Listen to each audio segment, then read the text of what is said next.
आज का है प्राकृतिक वनस्पति और अध्याय 5।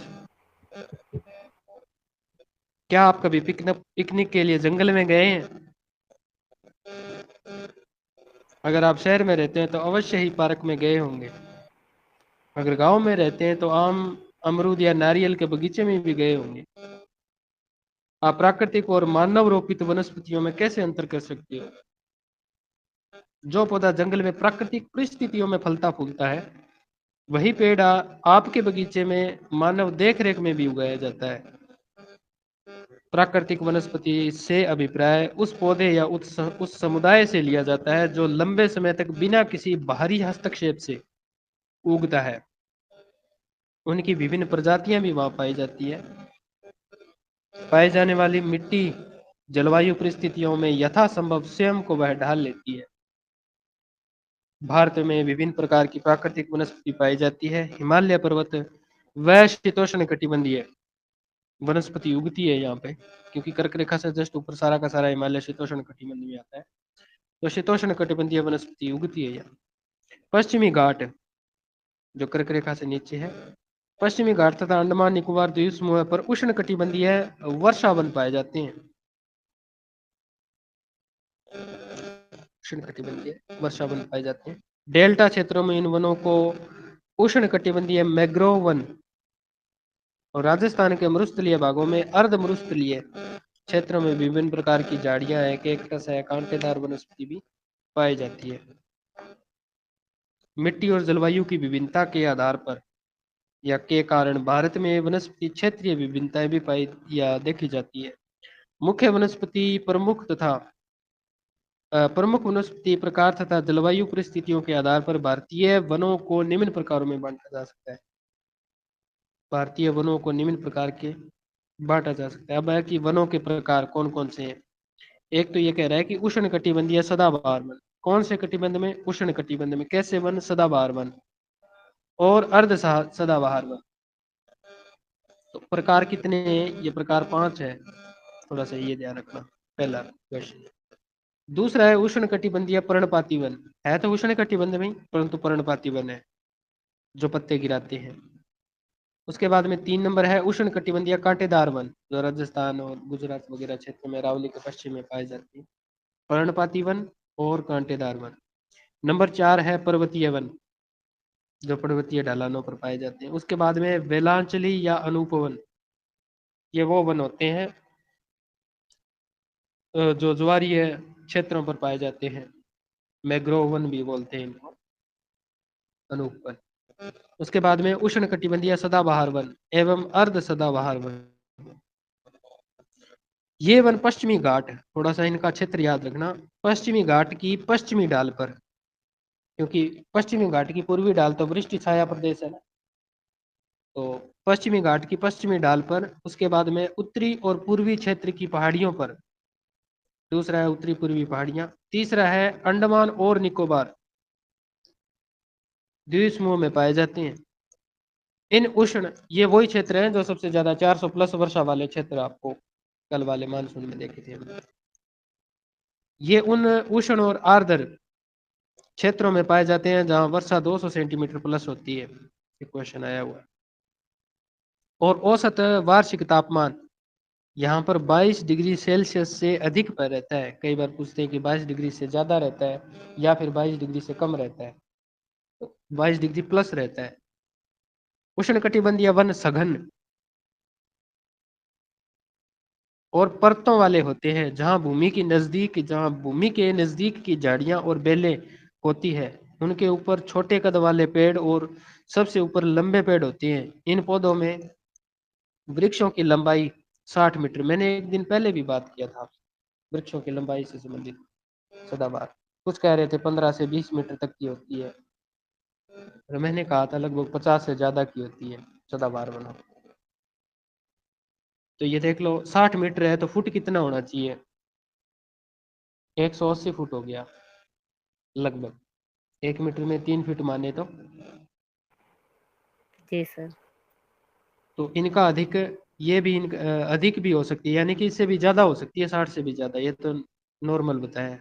क्योंकि इन पेड़ों के पत्ते झड़ने, फूल आने और फल लगने का समय अलग अलग होता है, इसलिए ये वर्ष भर हरे दिखाई देते हैं। एक बार आपने देव सर ने भी बताया था कि सदाबहार क्यों दिखाई देते हैं, क्योंकि यहाँ पर पाए जाने वाली वनस्पति है सभी प्रकार के वनों में बाहर आने का जो समय है ना वो अलग अलग है। पत्ते गिराने का कोई जनवरी में गिरा रखा है, कोई मार्च में गिरा रहा है, कोई अप्रैल में गिरा रहा है, यही के पत्ते जनवरी में आ रहे हैं, तो सारा है ना सदाबहार लगता है हमें। इसलिए ये वर्ष भर हरे भरे दिखाई देते हैं। इनमें पाए जाने वाली मुख्य प्रजातियां हैं रोजवुड, अंडरलाइन करना इनको, रोजवुड, महोगनी, एनी, अबोनी। रोजवुड, महोगनी, एनी और अबोनी। वो पूछता है उष्ण कटिबंधीय सदाबहार निम्न में से कौन सा वन नहीं है। सबसे ज्यादा महत्वपूर्ण है ये क्वेश्चन। उसके बाद में थोड़ा मानचित्र में देख लो ये वेलांचली वन, वेलांचली वन को थोड़ा सा अंडरलाइन करना। वेलांचली वन है, एक तो है जो ज्वारीय वन है, एक तो वो यहाँ पर है, कौन सा है ये, पश्चिम बंगाल के दक्षिण में गंगा के मुहाने वाले वहां के क्षेत्र में है। उसके बाद में है उड़ीसा से जस्ट नीचे की इस तरफ है। इसके अलावा यहाँ पर कौन सा है, आंध्र प्रदेश का जो गैप वाला सो हिस्सा है ना यहाँ पर है। तो ज्यादातर आप देखते हो इसको, भारत का पूर्वी तटीय भाग है ना वो ज्यादा वेलांचली वनों का सघन क्षेत्र है। इसके अलावा गुजरात में भी पाए जाते हैं थोड़े बहुत, मुख्य रूप से। ठीक है। उसके बाद में 2 नंबर पर है पर्वतीय वन। पर्वतीय वन देखो दो डॉट से दर्शाया गया है, ऊपर ऊपर में है, परंतु पर्वत तो दक्षिणी भारत में भी है, पर्वत तो दक्षिणी भारत में भी है, परंतु वहां पर्वतीय वन नहीं दर्शाता ये, ऊपर वाले में दर्शा रहा है। इसके अलावा है उष्ण कटिबंधीय कांटेदार वन, जहां कांटे लगे हुए होंगे। अब कांटेदार वनों का देखो, राजस्थान का पूरा, गुजरात का पूरा, इसके अलावा मध्य कर्नाटक को हो गया, मध्य महाराष्ट्र का हो गया, और दक्षिणी मध्य प्रदेश का हो गया, और आंध्र प्रदेश का हिस्सा हो गया जो बीच में स्थित है। उसके बाद में है उष्ण कटिबंधीय पर्णपाती वन, अंडरलाइन करना पर्णपाती को। और सबसे ज्यादा जो क्षेत्रफल पर घेरे हुए है ना वो है पर्णपाती वन। देखो जो भारत में गिरिपादीय प्रदेशों से जस्ट नीचे पूरा का पूरा मैदानी भाग, आधे से ज्यादा प्रायद्वीपीय भारत उसको घेरता है। उसके बाद में है सदाबहार वन एवं अर्ध सदाबहार, ये दोनों का ही बंटवारा है, सदाबहार का भी और अर्ध सदाबहार का भी। ये है पश्चिमी घाट का पश्चिमी किनारा, उसके अलावा तमिलनाडु का पूर्वी किनारा, और कौन सा मंडल है यहाँ पे, कोरोमंडल। कोरोमंडल। हाँ, इसके अलावा कोरोमंडल का हो गया। इसके बाद में वेस्ट बंगाल लगभग आ जाता है, वेस्ट बंगाल पूरा का पूरा। इसके अलावा उड़ीसा का पूर्वी हिस्सा, इसके अलावा सेवन सिस्टर में अरुणाचल अरुणाचल प्रदेश को छोड़कर बाकी के सारे क्षेत्र यहाँ पर पाए जाते हैं। परंतु ये देखो कल हमने एक बात पढ़ी थी कि जहां पर सबसे ज्यादा वर्षा होती है ना, तो वर्षा ज्यादा होने के कारण क्या होता है कि वहां पर वनस्पति नहीं होती है। अरुणाचल प्रदेश का एक कोड था DFC, और DFC, एफ का मतलब होता है वर्ष भर वर्षा, यानी कि 12 महीनों में लगभग 365 दिनों में 360 दिन वर्षा होती है वहां। इस कारण से वहां पर वनस्पति का अभाव पाया जाता है, तो ये थोड़ा सा ध्यान रखना। इसके अलावा वो क्षेत्र है, और अंडमान और निकोबार दोनों भी क्या है, सदाबहार क्षेत्रों में आते हैं। और यहाँ इनके वन कौन कौन से हैं, रोजवुड, महोगनी, एनी और अबोनी।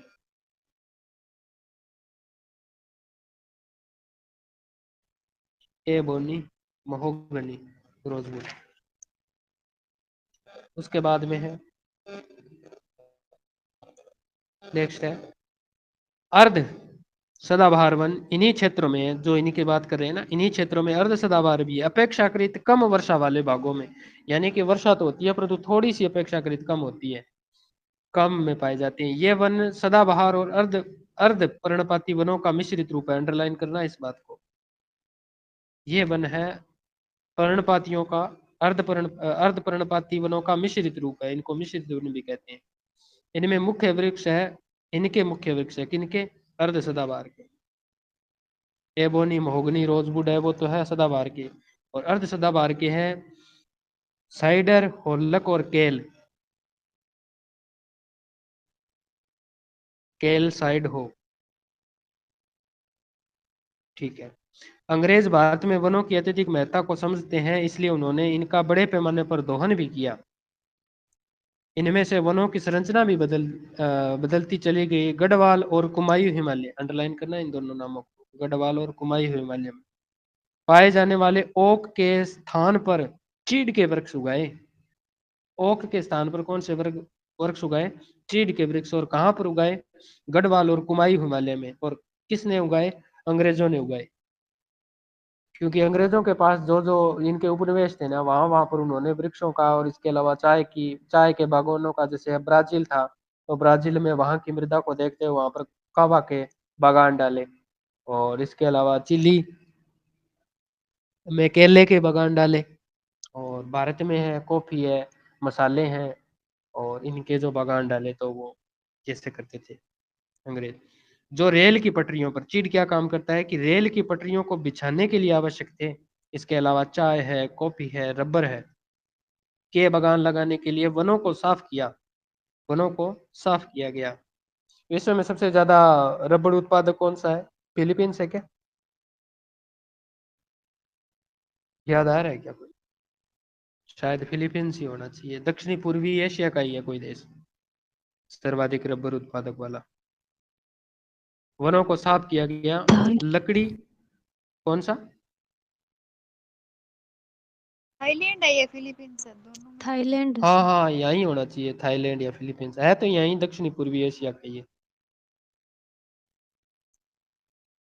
उसके बाद में लकड़ी, कौन सी लकड़ी जो इन वनों से प्राप्त होती है? लकड़ी में लकड़ी होती है वो उष्मा का रोधक होती है, उष्मा रोधी होती है।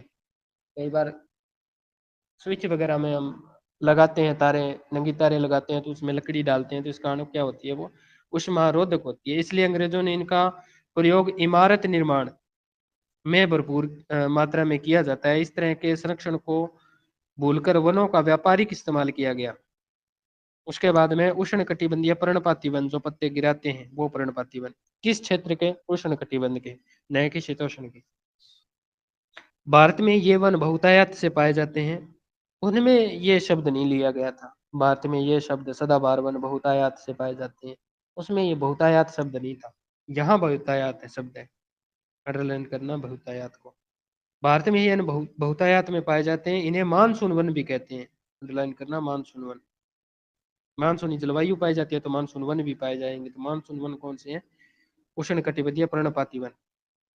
ये वन उन क्षेत्रों में पाए जाते हैं जहां वार्षिक वर्षा 70 से 200 सेंटीमीटर होती है। 70 से 200 सेंटीमीटर होती है। जल उपलब्धता के आधार पर इन वनों को आर्द्र और शुष्क पर्णपाती दो भाग बांट दिए, एक तो आर्द्र पर्णपाती और एक शुष्क पर्णपाती में विभाजित किया गया है। आर्द्र पर्णपाती उन क्षेत्रों में पाए जाते हैं जहां पर वर्षा 100 से 200 सेंटीमीटर होती है। आर्द्र पर्णपाती 100 से 200। ये वन उत्तरी पूर्वी राज्यों में, हिमालय के गिरिपादीय प्रदेशों में, पश्चिमी घाट के पश्चिमी व पूर्वी ढालों पर, पश्चिमी तथा पूर्वी ढालों पर, तथा ओडिशा में उगते हैं। इसमें है सागवान, अंडरलाइन करना इनको। सागवान, साल और शीशम। हुर्रा, हुर्रा भी एक वृक्ष है, आज पहली बार पढ़ा है। हुर्रा, महुआ आदिवासियों का कल्प वृक्ष। आंवला, सेमल, कुसुम, चंदन आदि पाए जाते हैं। प्रजातियों की वृक्ष इन पर पाए, जैसे कर्नाटक में पाए जाते हैं ना, कर्नाटक है, तमिलनाडु, इन क्षेत्रों में चंदन के वृक्ष ज्यादा पाए जाते हैं। पुष्पा मूवी में दिखाया गया था। प्रजातियों के इनके वृक्ष पाए जाते हैं। शुष्क पर्णपाती जो सूखे होते हैं और वर्षा कम पाते हैं, और इसके अलावा भी वो पत्ते गिराते हैं। तो इन देशों में, उन प्रदेशों में मिलता है जहाँ 70 से 100 सेंटीमीटर। तो दूसरा आंकड़ा आ गया 70 से 100, और आर्द्र आ जाएगा 100 से 200। और 200 से प्लस चलते ही कौन सा हो जाएगा? सदाबहार वन। ये 70 से 100 सेंटीमीटर तक होती है आर्द्र क्षेत्रों की। और ये वन आर्द्र पर्णपाती और शुष्क पर्णपाती की और कांटेदार वनों में मिल जाते हैं। ये वन प्रायद्वीप में अधिक वर्षा वाले भागों में, प्रायद्वीपीय भागों में, अत्यधिक वर्षा वाले भागों में, उत्तर प्रदेश, बिहार के मैदानी भागों में पाए जाते हैं। अधिक वर्षा वाले प्रायद्वीपीय पठार है ना, जो पठार, और उत्तर भारत के मैदान में पठारों, प्रायद्वीपीय का तो हो जाएगा पठार, प्रायद्वीप का तो हो जाएगा पठार, और उत्तरी मैदानों का हो जाएगा मैदान। ये वन पारकनुमा भूदृश्य बनाते हैं। पारकनुमा यानी कि झुंड में पाए जाते हैं, पारकनुमा भूदृश्य बनाए जाते हैं, जहां सागवान और अन्य पेड़ों के बीच हरी भरी घास होती है। शुष्क ऋतु में होते ही इन पेड़ों के पत्ते झड़ने लगते हैं। कब? शुष्क ऋतु आते ही क्या है, पत्ते झड़ना शुरू हो जाते हैं और घास के मैदान में नग्न पेड़ खड़े हो जाते हैं, खड़े रह जाते हैं। इन वनों में पाए जाने वाले मुख्य पेड़ों में, अंडरलाइन करना है इसको इंपॉर्टेंट डालकर, तेंदू, पलास, वो कहते हैं ना डाक के 3 पात है, वो प्लास, वो है ये प्लास। ब्यूटिया मानोस्पर्मा, जंगल की ज्वाला, वो है ये प्लास। अमलतास, बेल, खेर, खेर के पत्तों से कत्था तैयार किया जाता है। और अक्सलवुड, एक्सलवुड, जैसे तो एक्सलवुड नाम था उसका, अक्सलवुड, एक्सलवुड आदि है। ये पर्णपाती वन है। कौन से वन है ये? पर्णपाती शुष्क वन है, थोड़ा सा ये ध्यान रखना है। तेंदू, तेंदू के पत्तों से बनती है क्या बीड़ियां?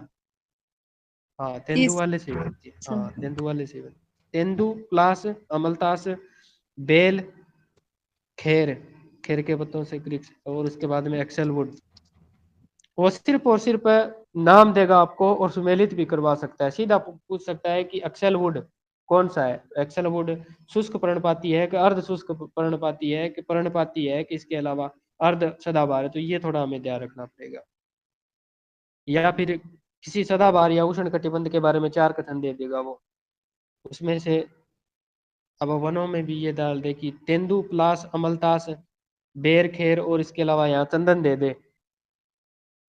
बाकी तो सही है, बाकी चंद्रमाला गलत है, तो इस कारण वो पूरा कथन ही गलत हो जाता है। तो राजस्थान के पश्चिमी भाग में, राजस्थान के पश्चिमी भाग में और दक्षिणी भाग में कम वर्षा और अत्यधिक पशुचारण के कारण प्राकृतिक वनस्पति बहुत ही विरल पाई जाती है। राजस्थान में वनस्पति न होने का कारण है, पहला कारण तो है यहाँ पर वर्षा न होना। दूसरा कारण है कि यहाँ पर जो जंगली पशु है ना, वो क्या है कि पौधे को बिल्कुल है ना शून्य लेवल तक या फिर 0 लेवल तक समाप्त कर देते हैं, यानी कि उसको उखाड़ ही लेते हैं जड़ों से, पत्तियां समेत खा लेते हैं, तो उसका पूरा जीवन क्रम ही खत्म कर देते हैं। वो भी एक समस्या है।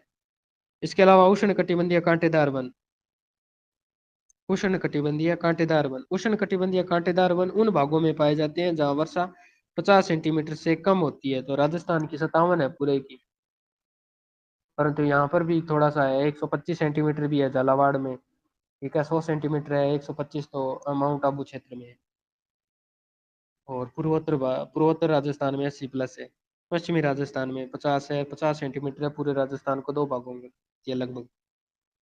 इन क्षेत्रों में कई प्रकार के घास, झाड़ियां शामिल है, जिसमें से दक्षिणी पश्चिमी पंजाब है, हरियाणा है, राजस्थान है, गुजरात है, मध्य प्रदेश है, उत्तर प्रदेश है में अर्ध शुष्क क्षेत्र शामिल होते हैं। इन वनों में पौधे लगभग पूरे वर्ष की बात हो रहा है, न कि अर्ध वर्ष की बात हो रहा है, पूरे वर्ष क्या होते हैं, पर्ण रहित रहते हैं। और पत्ते किसके रूप में होते हैं? पत्ते होते हैं कांटों के रूप में, और झाड़ियां जैसे लगते रहते हैं, झाड़ियों जैसे लगते हैं। इसमें पाई जाने वाली प्रमुख वनस्पति या प्रजातियां हैं जैसे बबूल है,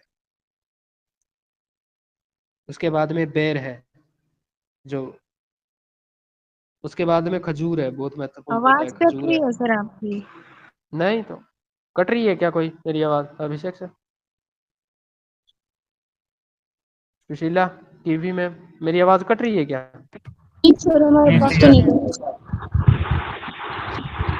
आ रही है बिल्कुल सर? सही आ रही है सर। साफ तो आ रही हाँ है बिल्कुल। बिल्कुल। साफ आ रही देखो है सर। कीवी मैम के सारे कह रहे हैं एचडी में आवाज आ रही है, बिल्कुल एचडी में। फिर भी थोड़ा सा है ना, एक बार ग्रुप से बाहर होकर दोबारा रीज्वाइन करोगे तो हो सकता है थोड़ा स्पष्ट हो जाए। तो आ रही है सर।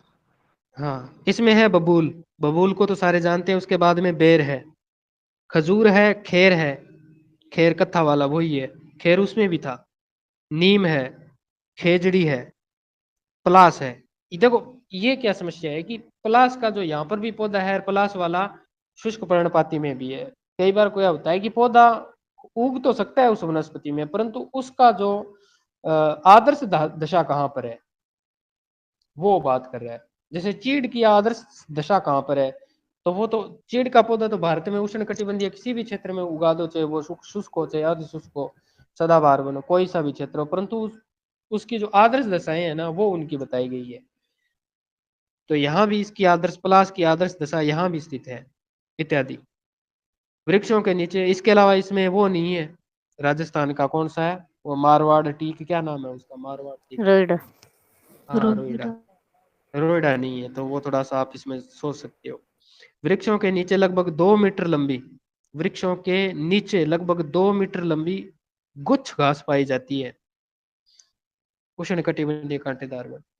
उसके बाद में पर्वतीय वन, जो पर्वतों पर पाए जाते हैं, पर्वतीय ढलानों पर पाए जाते हैं। पर्वतीय क्षेत्रों में ऊंचाई के साथ, इसके साथ ऊंचाई के साथ तापमान घटने लगता है और साथ साथ में प्राकृतिक वनस्पति में भी बदलाव आता है। इन वनों को दो भागों में बांटा जा सकता है, दो भागों में। एक तो है उत्तरी, जो उत्तर का जो पर्वतीय प्रदेश है वहां के वन, और उसके बाद में दक्षिणी पर्वतीय वन, दो प्रकारों में बांटा जा सकता है। ऊंचाई बढ़ने के साथ हिमालय पर्वत श्रृंखला में उष्ण कटिबंधीय वनों में टुंड्रा वनस्पति पाई जाती है। अंडरलाइन करना, वनस्पति कहाँ पाई जाती है, टुंड्रा तुल्य जलवायु या वनस्पति कहाँ पाई जाती है, तो उष्ण कटिबंधीय क्षेत्रों में। और किसके उष्ण कटिबंधीय, हिमालय पर्वतों के उष्ण कटिबंधीय क्षेत्रों में पाई जाने वाली प्राकृतिक वनस्पति पाई जाती है हिमालय के गिरिपाद में, जो बिल्कुल है तराई मैदान, जहां से मैदान शुरू होने वाले हैं, जहां नदियां विलुप्त होने वाली है, भाबर प्रदेशों में, वहां की बात कर रहा है। हिमालय के गिरिपादीय प्रदेशों में पर्णपाती वन पाए जाते हैं। इसके बाद 1000 से 2000 मीटर की ऊंचाई पर आर्द्र शीतोष्ण, आर्द्र शीतोष्ण, उष्ण नाम नहीं है, ध्यान रखना। ये पहले हमने जो पढ़े था ना, उसके साथ आर्द्र शब्द जरूर था, परंतु वो आर्द्र उष्ण कटिबंधीय था। परंतु हिमालय की पूरी श्रृंखला किसमें है, शीतोष्ण भाग में है। फिर भी जब हमने पिछला अर्ध सदाबहार जो आर्द्र वनस्पति पढ़ी थी ना, था तो वो शीतोष्ण कटिबंध का ही, परंतु वहां हमने उष्ण शब्द पढ़ा है। ये थोड़ा सा देख ले। इस प्रकार के वन पाए जाते हैं। उत्तरी पूर्वी, कौन सा उत्तरी पूर्वी, जो सेवन सिस्टर है वाला जो क्षेत्र है, भारत की उच्चतर पहाड़ियां श्रृंखलाओं में पश्चिमी बंगाल, वेस्ट बंगाल और उत्तरांचल, वापस आ गए पश्चिम की तरफ, उत्तरांचल में पहाड़ियों के इलाकों में चौड़ी पत्ती वाले वन, जिसमें ओक और चेस्टन ब्लॉक, दो नाम है इसके, ओक और चेस्टन ब्लॉक, चेस्टनट, हाँ चेस्टनट, ठीक है, ओक और चेस्टनट है ये। कौन से हैं, चौड़ी पत्ती वाले। तो सीधा पूछ ले निम्न में से कौन सा चौड़ी पत्ती वाला वन नहीं है, तो ओक और चेस्टन है। जैसे सदाबहार वन पाए जाते हैं इन क्षेत्रों में 150 से लेकर 1500 से लेकर 1700 मीटर की ऊंचाई पर, 1700 से ऊंचाई तक, 1500 लेकर 1700 ऊंचाई तक पर व्यापारिक महत्व वाले, अंडरलाइन करना, व्यापारिक महत्व के वृक्ष पाए जाते हैं।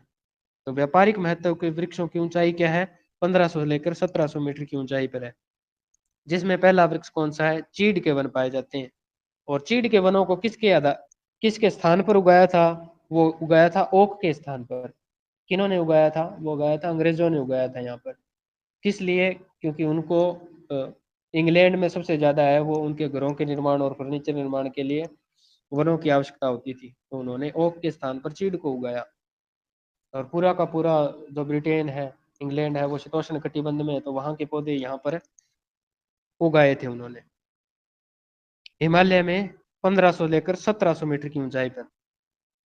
हिमालय के पश्चिमी भाग, हिमालय के पश्चिमी भाग में बहुमूल्य वृक्ष प्रजाति देवदार, देवदार के वन पाए जाते हैं। कहाँ पर पाए जाते हैं, पश्चिमी हिमालय में। देवदार की लकड़ी अत्यधिक मजबूत होती है और इसका निर्माण कार्य में प्रयुक्त होती है, अत्यधिक मजबूत होती है देवदार की लकड़ी। निर्माण कार्य में महत्वपूर्ण कार्य करती है। इस प्रकार चिनार, ये चिनार नाम का भी वृक्ष है, चिनार और वालन जिसकी लकड़ी कश्मीर में हस्तशिल्प के लिए इस्तेमाल होती है। अब देखो जो चीजें हस्तशिल्प में काम होती है तो वो मुलायम होती है लकड़ी। जैसे किसी की लकड़ी हस्तशिल्प में काम आएगी ना तो वो इतनी मुलायम होती है कि उससे हाथ से उससे क्या है कोई नया ढांचा या कोई नई प्रकार का जैसे गुड़िया का खिलौना है या वगैरह वगैरह कुछ हाथ से ना औजार बनाए जा सकते हैं छोटे बड़े। तो ये कहता है कि चिनार और वालन जैसी लकड़ी कश्मीर में हस्तशिल्प के लिए इस्तेमाल की जाती है। पश्चिमी हिमालय क्षेत्र में प्रचुर मात्रा में पाए जाते हैं ये। उसके बाद में ब्लू पाइन और स्प्रूस 2225 मीटर से लेकर 3000 मीटर तक की ऊंचाई पर पाए जाते हैं। वो ऊंचाई और बराबर उसके वन वो सुमेलित करवा सकता है। स्प्रूस और ब्लू पाइन 2200 लेकर 2500 या फिर 2000 से लेकर 3000 मीटर तक की ऊंचाई पर पाए जाते हैं। इस ऊंचाई के साथ कई स्थानों पर शीतोष्ण कटिबंधीय घास भी पाई जाती है। शीतोष्ण कटिबंधीय घास जैसे स्टेपी है ना, स्टेपी तुल्य या फिर जो प्रेरी घास के मैदानों में जो घास पाई जाती है वो घास है। शीतोष्ण कटिबंधीय घास भी उगती है जिसमें सबसे अधिक ऊंचाई पर एल्पाइन वन, अंडरलाइन करना, सबसे अधिक इसमें अधिक ऊंचाई पर कौन सी है, अल्पाइन वन और चरागाह पाए जाते हैं। चरागाह पाए जाते हैं वहां पर केवल न तो वहां से लकड़ी बहुत कम ले आ पाते हैं, इसके अलावा छोटे बड़े पशु है ना वो भी वहां पर पहुंचते हैं।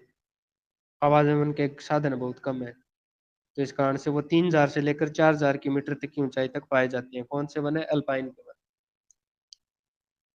और वो वन कौन से हैं, silver fir, Juniper, pine, birch और रोडेंड्रोन, रोडो रोडोडेंड्रोन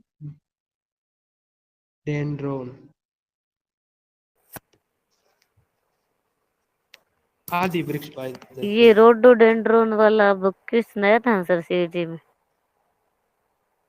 हाँ रोडोडेंड्रोन का था क्या वो, हाँ थर्ड शिफ्ट उसका आंसर, चौथी शिफ्ट में था। हाँ रोडोडेंड्रोन उसका आंसर था। हम्म, इसी से उठते हैं वो।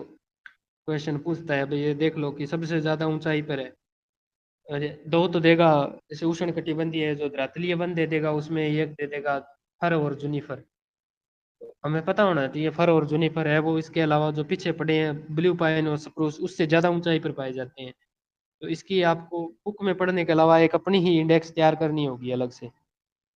मुश्किल से कुछ एक शब्द ही उसमें ऐड होंगे, एक दो पेज में कंप्लीट हो जाएगा, फिर भी आपको करनी चाहिए वो तैयार। वृक्ष पाए जाते हैं। Okay sir. उसके बाद में ऋतु प्रवास। ऋतु प्रवास कौन करते हैं, ऋतु प्रवास करते हैं कि सर्दियों में क्या होते हैं वो मैदानी भागों में आ जाते हैं चरवाहे और गर्मियों में वो पर्वतीय भागों में चले जाते हैं चरवाहे। तो करने वाले समुदाय जैसे कि गुज्जर, बकरवाल, ये दोनों कहाँ है, जम्मू कश्मीर के, गुज्जर और बकरवाल। उसके बाद में है गद्दी और भूटिया, ये हिमाचल प्रदेश की है शायद, गद्दी और भूटिया। हाँ सर। गद्दी और भूटिया इन चराओं का कारण पशु चारण के लिए इनका उपयोग किया- ये आएगा आपके मानव भूगोल में, बहुत महत्वपूर्ण है, थोड़ा याद रखना। गुज्जर बकरवाल गद्दी और भूटिया। पॉलिटिकल ज्योग्राफी में भी ये नाम आएंगे।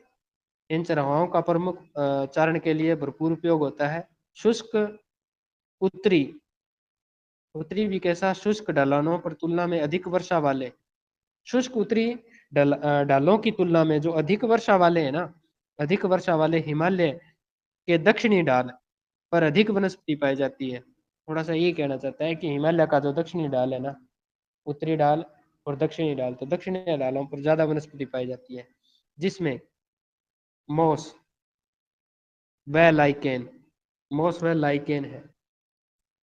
ये टुंड्रा तुल्य में हमने पढ़ी नहीं थी क्या, जब हमने पढ़े थे विश्व की जलवायु से संबंधी, मॉस और लाइकेन नाम आए थे ये, जी सर। टुंड्रा और टैगा वाले क्षेत्रों में वो पढ़ी थी हमने। ठीक है।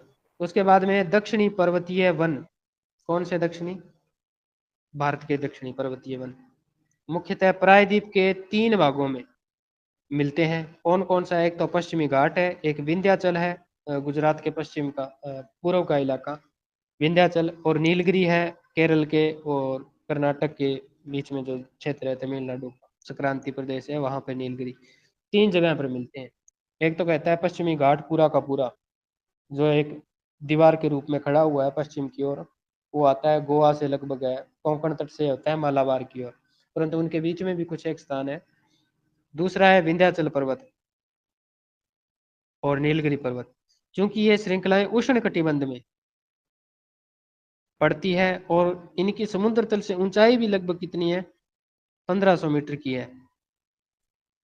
इसलिए यहाँ ऊंचाई वाले क्षेत्रों में शीतोष्ण कटिबंधीय, अंडरलाइन करना है इसको, ऊंचाई वाले क्षेत्रों में शीतोष्ण कटिबंधीय।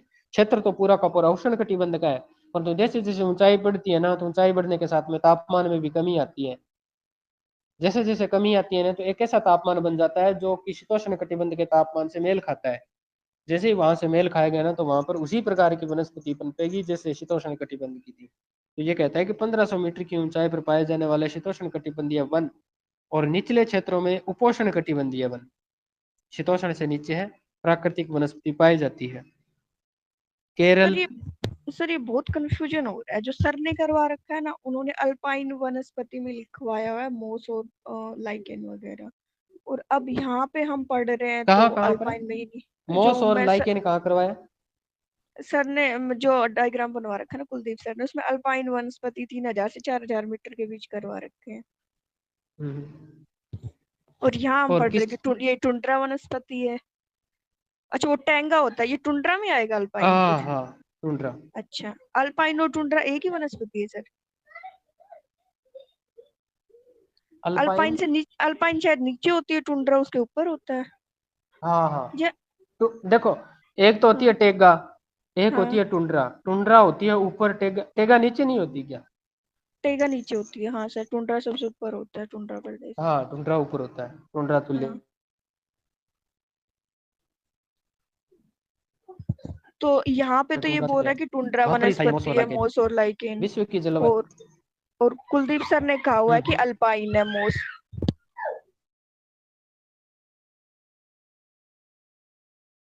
देखो मैम, सामने है वो। हो सकता है कि हो सकता है कि जिस समय कोई क्वेश्चन आया, वो ज्यादातर कई बार होता है कि क्वेश्चन आता है तो फिर वो टुंड्रा न दिया सर होगा ये वहां ऊपर पर। नीचे होता है, थोड़ा कंफ्यूजन है इसमें। हम्म। ठीक है सर, करो आगे, कोई क्वेश्चन आएगा हाँ, तो तो देख लेंगे। तभी तो है ना इसको, तभी तो एक एक शब्द को आराम से पढ़ रहे हैं, ताकि देखते हैं। उसके बाद में जिलों के नाम बता रहा है। उपोष्ण कटिबंधीय वनस्पति पाई जाती है जैसे केरल, तमिलनाडु और कर्नाटक। ये तीन राज्यों का एक समूह है, केरल, तमिलनाडु और कर्नाटक में पश्चिमी घाट इस क्षेत्र की वनस्पति में विशेषकर पाई जाती है। यहाँ पर जो किसकी बात कर रहा है? दक्षिणी पर्वतीय वनों वाले क्षेत्रों में, उपोष्ण कटिबंध वाले। उसके बाद में है नीलगिरी, ये तीनों राज्यों में है। उसके बाद में अन्नामलाई, ये मलाई शायद केरल में है, तथा प्लेनी की पहाड़ियां। प्लेनी कहाँ है? कर्नाटक में है क्या? कॉलोनी हिल सर, तमिलनाडु में। हाँ, तमिलनाडु में। तमिलनाडु में पहाड़ियों में पाए जाने वाले शीतोष्ण कटिबंधीय, अंडरलाइन कर रहे हैं, शीतोष्ण कटिबंधीय वनों को सोलास कहते हैं। अब सीधा पूछ लेता है वो कि उष्ण कटिबंध सोलास वन कैसे हैं? तो सोलास है शीतोष्ण कटिबंधीय वन, परंतु शीतोष्ण कटिबंध तो उत्तरी मैदानों में भी पा रहा था, परंतु वहां पे सोलास नहीं था। अब ये असल में ये कहना चाहता है कि फाइनल रूप से कि दक्षिणी भारत में पाए जाने वाले शीतोष्ण कटिबंधीय को या तो सोलास कह दो और या उनको कह दो शीतोष्ण कटिबंधीय, परंतु उत्तरी भारत में पाए जाने वाले क्षेत्रों को शीतोष्ण कटिबंधीय वन ही कहना पड़ेगा आपको, वहां उनके लिए सोलास शब्द यूज नहीं कह सकते। यहाँ पर इनका एक उपनाम है, वो है सोलास। तो अगर आपसे सीधा पूछ ले भी सोलास कहाँ है, तो आप ये कहोगे दक्षिणी भारत में। फिर कहाँ पर? तो केरल, कर्नाटक और तमिलनाडु का क्षेत्र, वहां पर। और इसके अलावा क्षेत्र पूछ ले तो नीलगिरी, अन्नामलाई और प्लेनी की पहाड़ियों में कौन से वन है? सोलास के वन। कैसे वन है? शीतोष्ण कटिबंधीय नाम से जाना जाता है। इन वनों में कौन से? सोलास के वनों में पाए जाने वाले वृक्ष कौन से हैं? मग्नोलिया,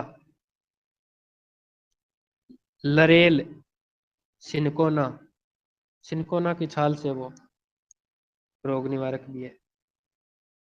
मगनोलिया, लरेल, सिनकोना और वेटल का आर्थिक महत्व है, आर्थिक महत्व है। ये वन सतुपड़ा व मैकाल श्रेणी, मैकाल श्रेणी, महादेव श्रेणी, ये जो क्षेत्र है ना, इन श्रेणियों में भी पाए जाते हैं। ये वन सतपुड़ा और मैकाल श्रेणियों में भी पाए जाते हैं।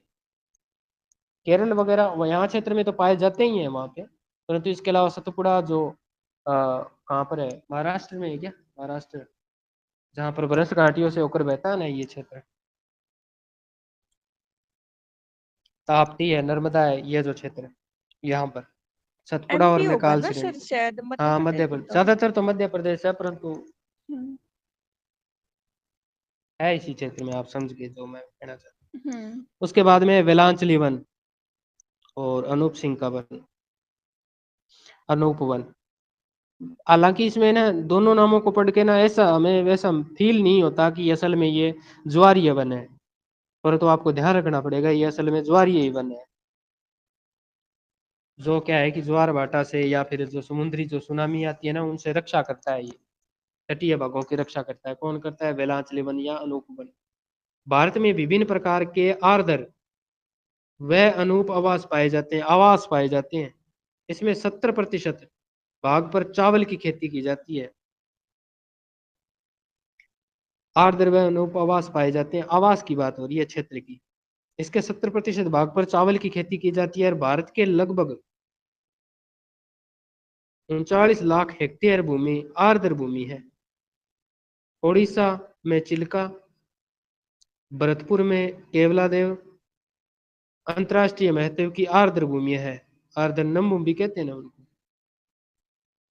ये अधिवेशन रामसर अधिवेशन के अंतर्गत रक्षित जल कुक्कुट आवास है। जल में निवास करने वाले जो जीव है ना, उनकी जल कुक्कुट की बात करता है ये। अंतर्राष्ट्रीय अधिवेशन संयुक्त राष्ट्र के सदस्य देशों के बीच एक समझौता है। अच्छा, ये कहना चाहिए कि अंतर्राष्ट्रीय अधिवेशन क्या है कि संयुक्त राष्ट्र के सदस्य देशों के बीच में एक समझौता होता है।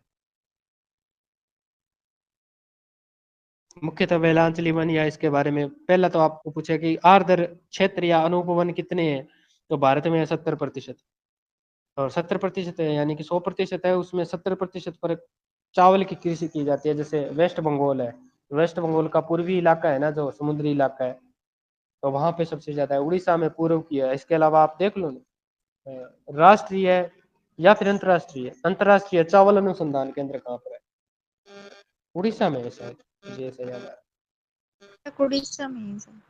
कटक उड़ीसा में है क्या, है तो उड़ीसा में। तो इस कारण से खेती की जाती है। भारत का 39 या 39 लाख हेक्टेयर भूमि है ना, वो आर्द्र है। ये थोड़ा सा फैक्ट है ये। नेक्स्ट है, हमारे देश की आर्द्र भूमि को 8 भागों में व्यक्त किया गया है। जैसे कोपेन का जलवायु वर्गीकरण 8 भागों में थे ना, उसी प्रकार से आर्द्र भूमियों को कितने भागों में बांटा गया है, 8 भागों में बांटा गया है, रखा गया है, जो इस प्रकार है। नंबर 1, दक्षिण में दक्कन का पठार, दक्षिण में दक्कन के पठार के जलाशय और दक्षिणी पश्चिमी तटीय क्षेत्र में लैगून व अन्य आर्द्र भूमियां। तो दक्षिणी पश्चिमी तटीय क्षेत्र में लैगून यानी कि कयाल और पुनमुदा जो क्षेत्र थे ना, केरल वाले, पुनमुदा झील में वो रामकली है या अनारकली है, क्या नाम था, वो नौका दौड़ होती है ना वहां पे, तो वो क्षेत्र है लेगून वाले। एक तो वो क्षेत्र है दक्षिण में दक्कन के पठार का जलाशय। दूसरा है राजस्थान में, राजस्थान, गुजरात और कच्छ का, अरावली के पश्चिम में जहां पेट में आता है तो क्षेत्र, राजस्थान, गुजरात और कच्छ का खारे जल वाली भूमि, खारे जल की भूमि। नंबर 3 है गुजरात, राजस्थान से पूर्व, यानी कि राजस्थान अरावली से पूर्व का जो इलाका है, गुजरात राजस्थान से पूर्व केवलादेव राष्ट्रीय उद्यान और मध्य प्रदेश की ताजा जल वाली, ये थोड़ी सी ध्यान रखना, ताजा जल वाली झीलें, पहले तो खारा जल वाली बता रहा था, अब इसमें क्या है, गुजरात और राजस्थान में पूर्व केवलादेव राष्ट्रीय उद्यान है ना वो, इसके अलावा मध्य प्रदेश की ताजा जल वाली झीलों के जलाशय, क्योंकि केवलादेव भी खुद क्या है, ताजे जल की झील है, खारे जल वाली नहीं है।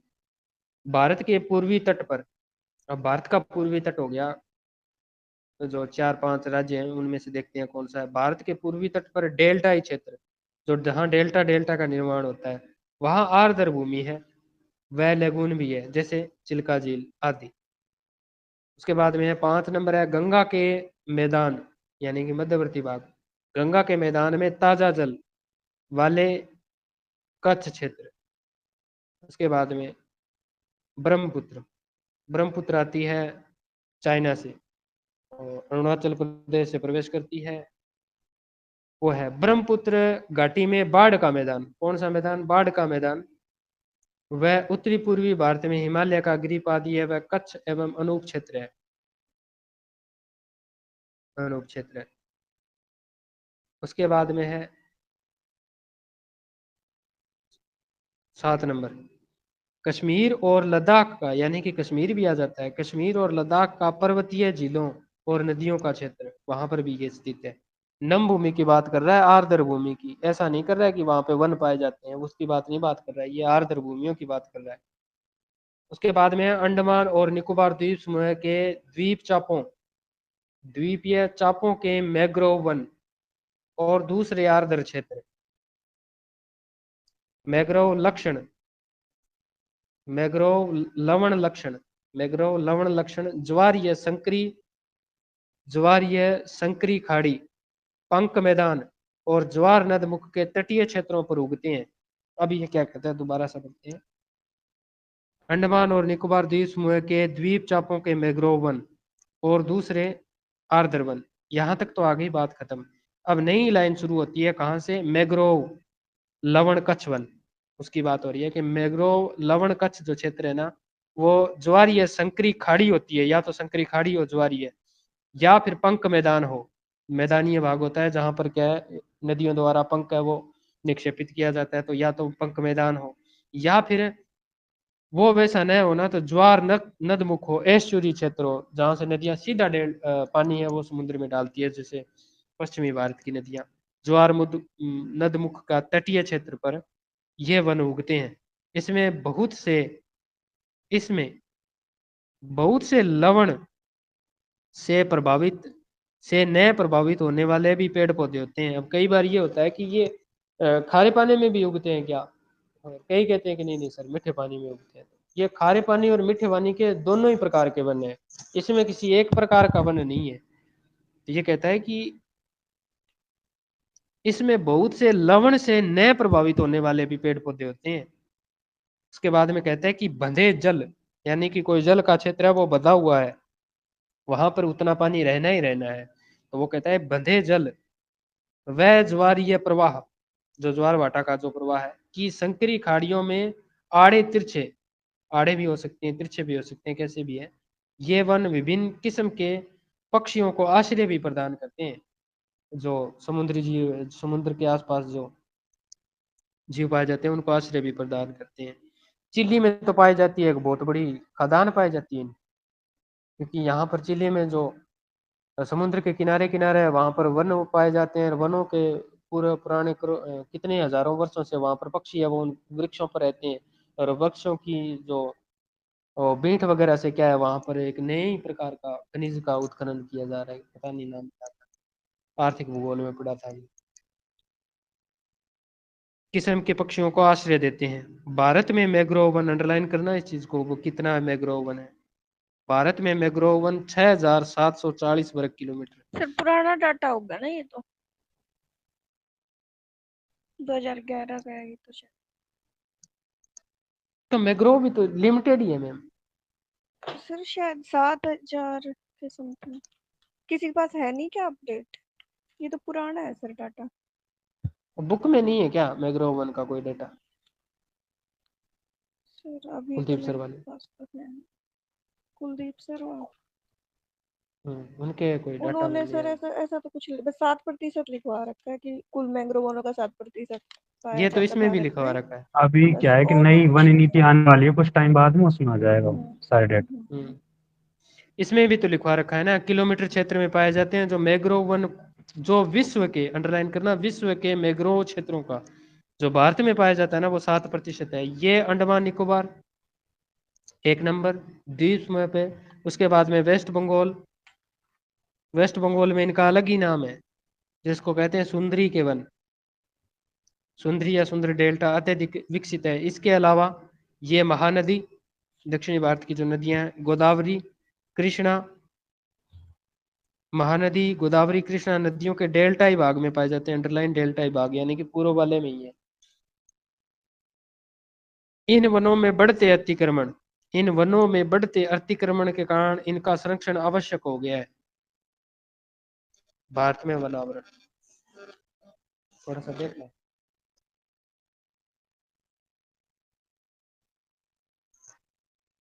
तारीफ से पढ़ोगे क्या? टीवी में पढ़ देंगे आज थोड़ा सा।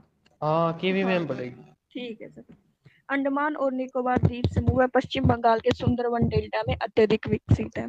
ये वही है, वो द्वीपीय भाग हो गया, ब्रह्मपुत्र नदी का डेल्टाई भाग है, तो यहाँ पे सुंदरी वृक्ष की अधिकता पाई जाती है, इसलिए इसको सुंदरवन डेल्टा कहते हैं। और साथ में जो अंडमान और निकोबार द्वीप समूह, उसके चारों तरफ भी मैंग्रोव वन पाए जाते हैं।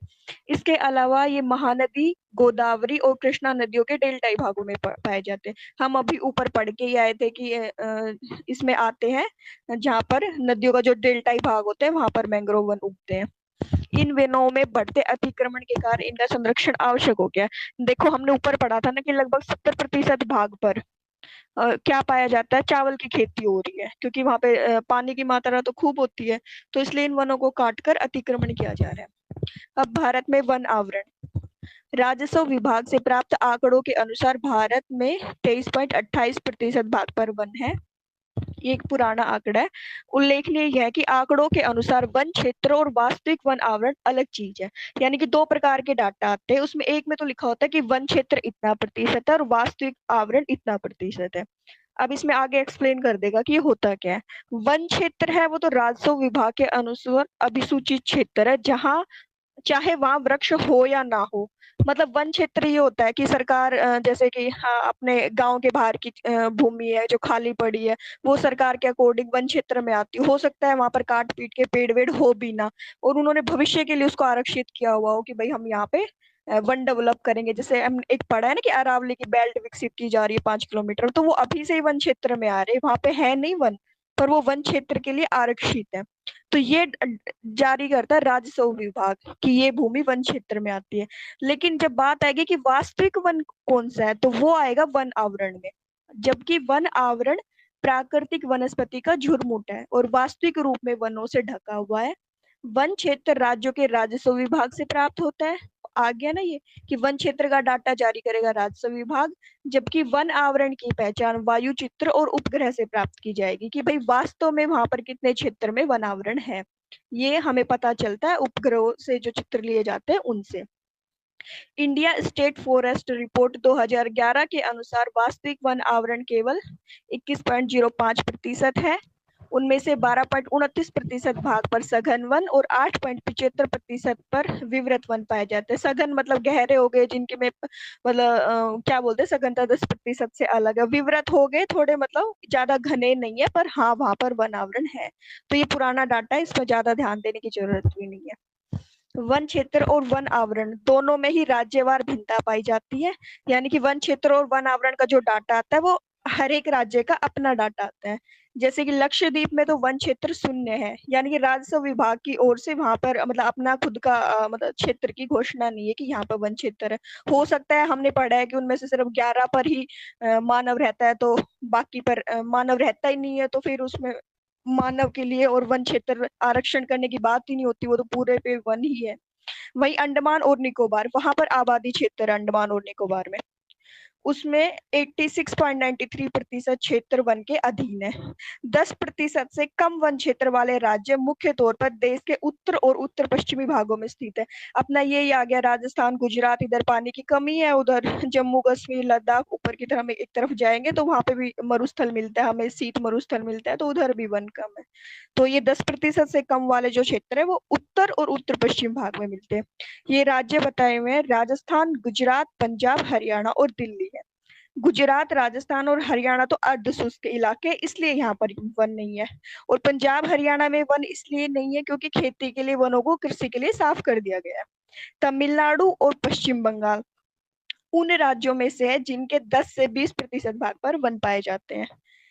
देखो वैसे अपना 33% का मतलब सरकारी जो लक्ष्य है वो तो 33% है भारत सरकार का, लेकिन ऐसा है नहीं कि इतना है। तो इसमें बता रहे कि जो तमिलनाडु और पश्चिम बंगाल है ना, उनमें तो 10 से 20% भाग पर वन पाए जाते हैं, और राजस्थान तो अभी 20% का ही लक्ष्य लेके चल रहा है, पर तमिलनाडु और पश्चिम बंगाल में ऑलरेडी है 20% भाग पर वन।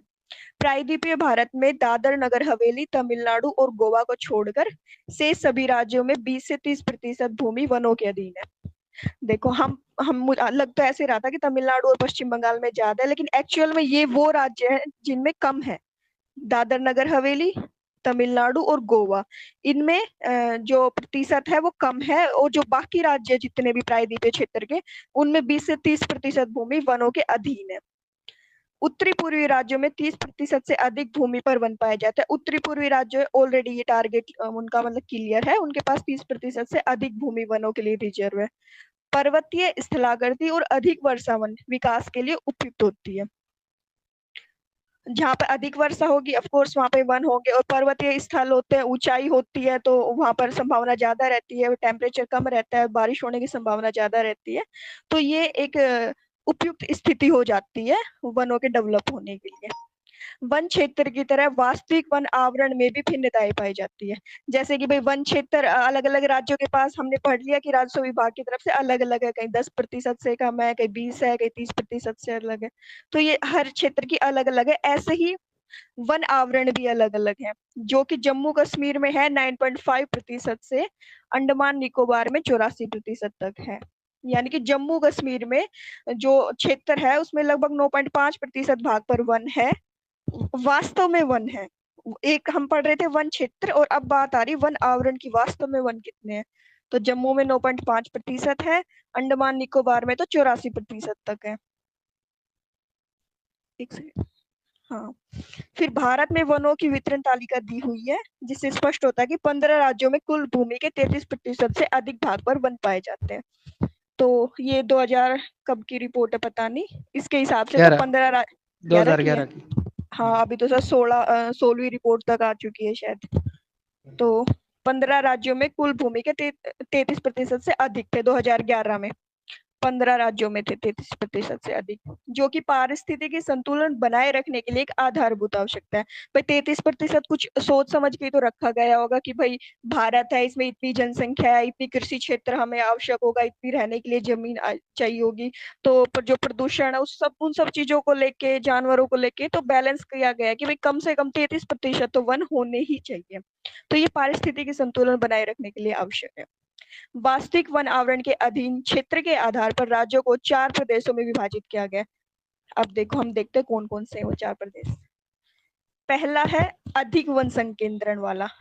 हम 33 तो हम लेके ही चल रहे हैं, पर किसी में अगर 33 से भी ज्यादा यानी कि 40% से भी अधिक वन आवरण है, वन क्षेत्र नहीं वन आवरण है, तो हम उसको बोलेंगे कि यहाँ पे तो अधिक वन संकेंद्र। संकेंद्रण का मतलब होता है सघनता, यानी कि यहाँ पर वनों की जो सघनता है वो बहुत अधिक है। तो उसके लिए क्या होना चाहिए, मिनिमम 40% से अधिक होना चाहिए। मध्यम वन संकेंद्रण, जो कि हम भाई मानते हैं कि औसतन 33% तो होना ही चाहिए, तो वो औसत वही मध्यम हो गया। वो कितना है 20 से 40, यानी कि 20 से 40 के बीच प्रतिशत वन आवरण है, तो वो मध्यम वन संकेंद्रण है, और यही हमारा टारगेट वाला जो रेंज है वो है। कम वन संकेंद्रण, किसी में 10 से 20 के बीच प्रतिशत वन आवरण है, तो वो कम वन संकेंद्रण वाला हो गया। और अति कम वन संकेंद्रण वाले प्रदेश है जिनमें 10% से भी कम भाग में। अब ये साइड में दिया हुआ है बॉक्स, इसको पढ़ लेते हैं। वन और जीवन। असंख्य जनजातीय लोगों के लिए वन एक आवास, रोजी रोटी और अस्तित्व है।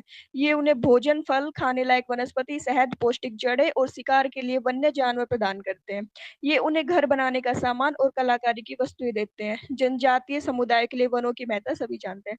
जो जंगल में रहने वाले आज भी बहुत सारे लोग हैं जो प्रकृति पर ही पूरे तरीके से डिपेंड है, तो उनका तो चाहे खाना हो, पीना हो, सामान हो, जो भी उनकी सारी चीजें वो वनों से ही पूर्ति हो रही है, क्योंकि ये उनके जीवन और आर्थिक क्रियाओं के लिए आधार है। साधारणतः यह माना जाता है कि भारत के 593 जिलों में से 188 जनजातीय जिले हैं। ये जनजातीय ये देख सकते हो आप।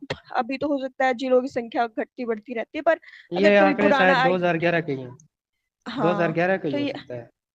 हाँ सर, तभी के ही होंगे, तब तो इनका कुछ मतलब है नहीं, पर फिर भी देख लो, कभी देख के पूछ ले 2011 में क्या था। ये जनजातीय जिले भारत के सर ये कुल भौगोलिक 2011 आंकड़ा कहाँ से इसमें लिख रहा है कहीं? तो ऊपर दे तो रखा है ना, वन इंडिया कहाँ स्टेट पर? रिपोर्ट दे रखी है ना। वो ये अब जहाँ 2019 पर लिख रहा है हमने, वहाँ तो। नहीं चेक 2011 2011 करके स्टेट दे जहाँ सकते पर, फॉरेस्ट रिपोर्ट 2019 लिख रही है वहाँ पे तो। आपके यहाँ 19 लिखा हुआ, मेरे पास यहाँ 2011 लिखा हुआ। सेम ही तो बुक पढ़ रहे सर सब। सर पीडीएफ से पढ़ रहा, हो सकता है कुछ चेंज, चलो कोई बात नहीं, ठीक है। ओके। परंतु देश का 59.61% वन आवरण इन्हीं जिलों में पाया जाता है। और इससे पता चलता है कि जनजातीय जिले वन संपदा के धनी है। वो जनजातीय इसीलिए अभी तक रह रहे हैं कि भाई वहां पे डेवलपमेंट नहीं हो रहा है, तो वो वनों उन्होंने काटे नहीं है अभी तक। वनों और जनजातीय समुदाय में एक घनिष्ठ संबंध है और इनमें से एक का विकास दूसरे के बिना असंभव है। देखो, जनजातीय सिर्फ वनों से लाभ नहीं लेती, वो वनों को डेवलप करने में भी सहयोग करती है। उन्हें पता होता है कि कौन सा पौधा, वो बीज लगाते हैं, फैलाते हैं चीजों को। तो ये दोनों एक दूसरे से घनिष्ठ रूप से संबंधित है। वन और जनजाति दोनों एक दूसरे का सहयोग करते हैं। इनमें से एक का विकास दूसरे के बिना असंभव है। वनों के विषय में इनके प्राचीन व्यवहारिक ज्ञान को वन विकास में प्रयोग किया जा सकता है। अब वो वनों में रह रहे हैं पीढ़ी दर पीढ़ी, तो उनके पास बहुत सारा ज्ञान है। तो उससे मतलब जैसे वन खत्म होते जा रहे हैं, तो उनकी हेल्प लेके कि भाई कौन सा पौधा है, कौन सा सही है, मतलब जो भी है उनकी हेल्प से हम वन विकास कर सकते हैं। जनजातियों को वनों से गौण उत्पाद संग्रह करने वाले न समझकर उन्हें वन संरक्षण में भागीदार बनाया जाना चाहिए। अब आ जाता है वन संरक्षण। वनों का जीवन और पर्यावरण के साथ जटिल संबंध है। वनों का जीवन और पर्यावरण के साथ जटिल संबंध है। वन प्रत्यक्ष और अप्रत्यक्ष रूप से हमें बहुत आर्थिक और सामाजिक लाभ पहुंचाते हैं। ठीक है, ये तो हमें पता है, वनों से हमें विभिन्न प्रकार के उत्पाद प्राप्त होते हैं, तो आर्थिक भी है, सामाजिक लाभ है, और ये प्रत्यक्ष और अप्रत्यक्ष दोनों रूप से होते हैं। अतः वनों के संरक्षण की मानवीय विकास में एक महत्वपूर्ण भूमिका है। फलस्वरूप भारत सरकार ने पूरे देश के लिए वन संरक्षण नीति 1952 में लागू की। ये नोट कर लिया जाए। वन संरक्षण नीति कब आई थी? 1952 में। और जिसको संशोधित करके कब लागू किया? 1988 में। दोनों इंपॉर्टेंट है। इस नई वन नीति के अनुसार सरकार सतत पोषणीय वन प्रबंधन पर बल देगी। सतत पोषणीयता क्या होती है, पहले तो ये कोई बताएगा? सतत पोषणीय वो ये इसके अपन लिए तो बेस्ट। वो हाँ सस्टेनेबल डेवलपमेंट होता है ना, उसके लिए शायद किया है। हाँ भी सर, साथ कि में तो हम काटते रहे और इसके अलावा हाँ इसका कि नए भी वर्तमान लगाते रहे। हाँ वर्तमान की आवश्यकता की हम पूर्ति करते रहे, लेकिन साथ में भावी पीढ़ियों का भी ध्यान रखें। वही है जो सर बता रहे कि हम अपनी जरूरत के हिसाब से, भाई लकड़ियां चाहिए तो वन तो काटने पड़ेंगे, लेकिन मतलब जितने पेड़ काट रहे हो आप उस हिसाब से लगाते भी रहो, ताकि डिसबैलेंस ना हो चीजें। तो वर्तमान और भावी पीढ़ी दोनों को मद्देनजर रखते हुए हमें विकास करना है, जिससे एक और वन संसाधनों का संरक्षण व विकास किया जाएगा और दूसरी तरफ स्थानीय लोगों की आवश्यकताओं को पूरा किया जाएगा। ये कह रहे कि भाई मतलब ये भी कह देते कि भाई जनजाति वाले लोग हैं, ये तो स्थानांतरित कृषि करते हैं, वनों को जला देते हैं, ये करते हैं। तो मतलब एक तरह से ये भी कहा जाता है ना कि शिकार कर लेते हैं तो जंगलों में, तो इनको जंगलों से बाहर करो। तो यहाँ पे ये कह रहा है कि हमें वन संसाधनों का संरक्षण और विकास तो करना है, लेकिन दूसरी तरफ जो स्थानीय लोग हैं उनकी भी आवश्यकता को पूरा करना। अब जो लोग वन में रहते हैं या वन उनकी जीवन शैली ही ऐसी है कि वो पूरे तरीके से वन पे डिपेंड है, तो हम उनको एकदम से वनों से अलग नहीं कर सकते। हमें उनके सहयोग से वनों को डेवलप करना है कि वो नुकसान भी ना पहुंचाए और उन दोनों वनों की भी आवश्यकताओं की पूर्ति हो, यानी कि वनों के विकास में वो जनजातीय सहयोग भी दे सके और उनकी भी जरूरत की आवश्यकताओं की पूर्ति हो सके। इस वन नीति के निम्नलिखित उद्देश्य है जो 1952 में नीति आई थी और 1988 में संशोधित हुई थी। उसके जो टारगेट है वो बताए गए हैं। क्या है? देश में 33% भाग पर वन लगाना, कि याद रखना, जो कि वर्तमान राष्ट्रीय स्तर से 6% अधिक है। यानी कि अभी तो भारत का भी 33% मतलब नहीं हुआ है पूरा। अभी जो भारत का जो 1% है ना ओवरऑल, वो भी 6% कम है अभी 33% से। यानी कितना हो गया? 27। हाँ, 27% के समथिंग है। तो हमारा टारगेट है कि हमें 33% वन लगाना है। दूसरा है पर्यावरण संतुलन बनाए रखना तथा पारिस्थितिकी असंतुलित क्षेत्रों में वन लगाना।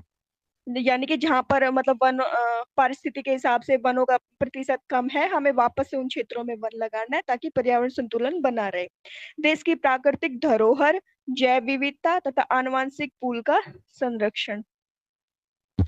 मृदा अपरदन और मरुस्थलीकरण रोकना तथा बाढ़ व सूखा नियंत्रण।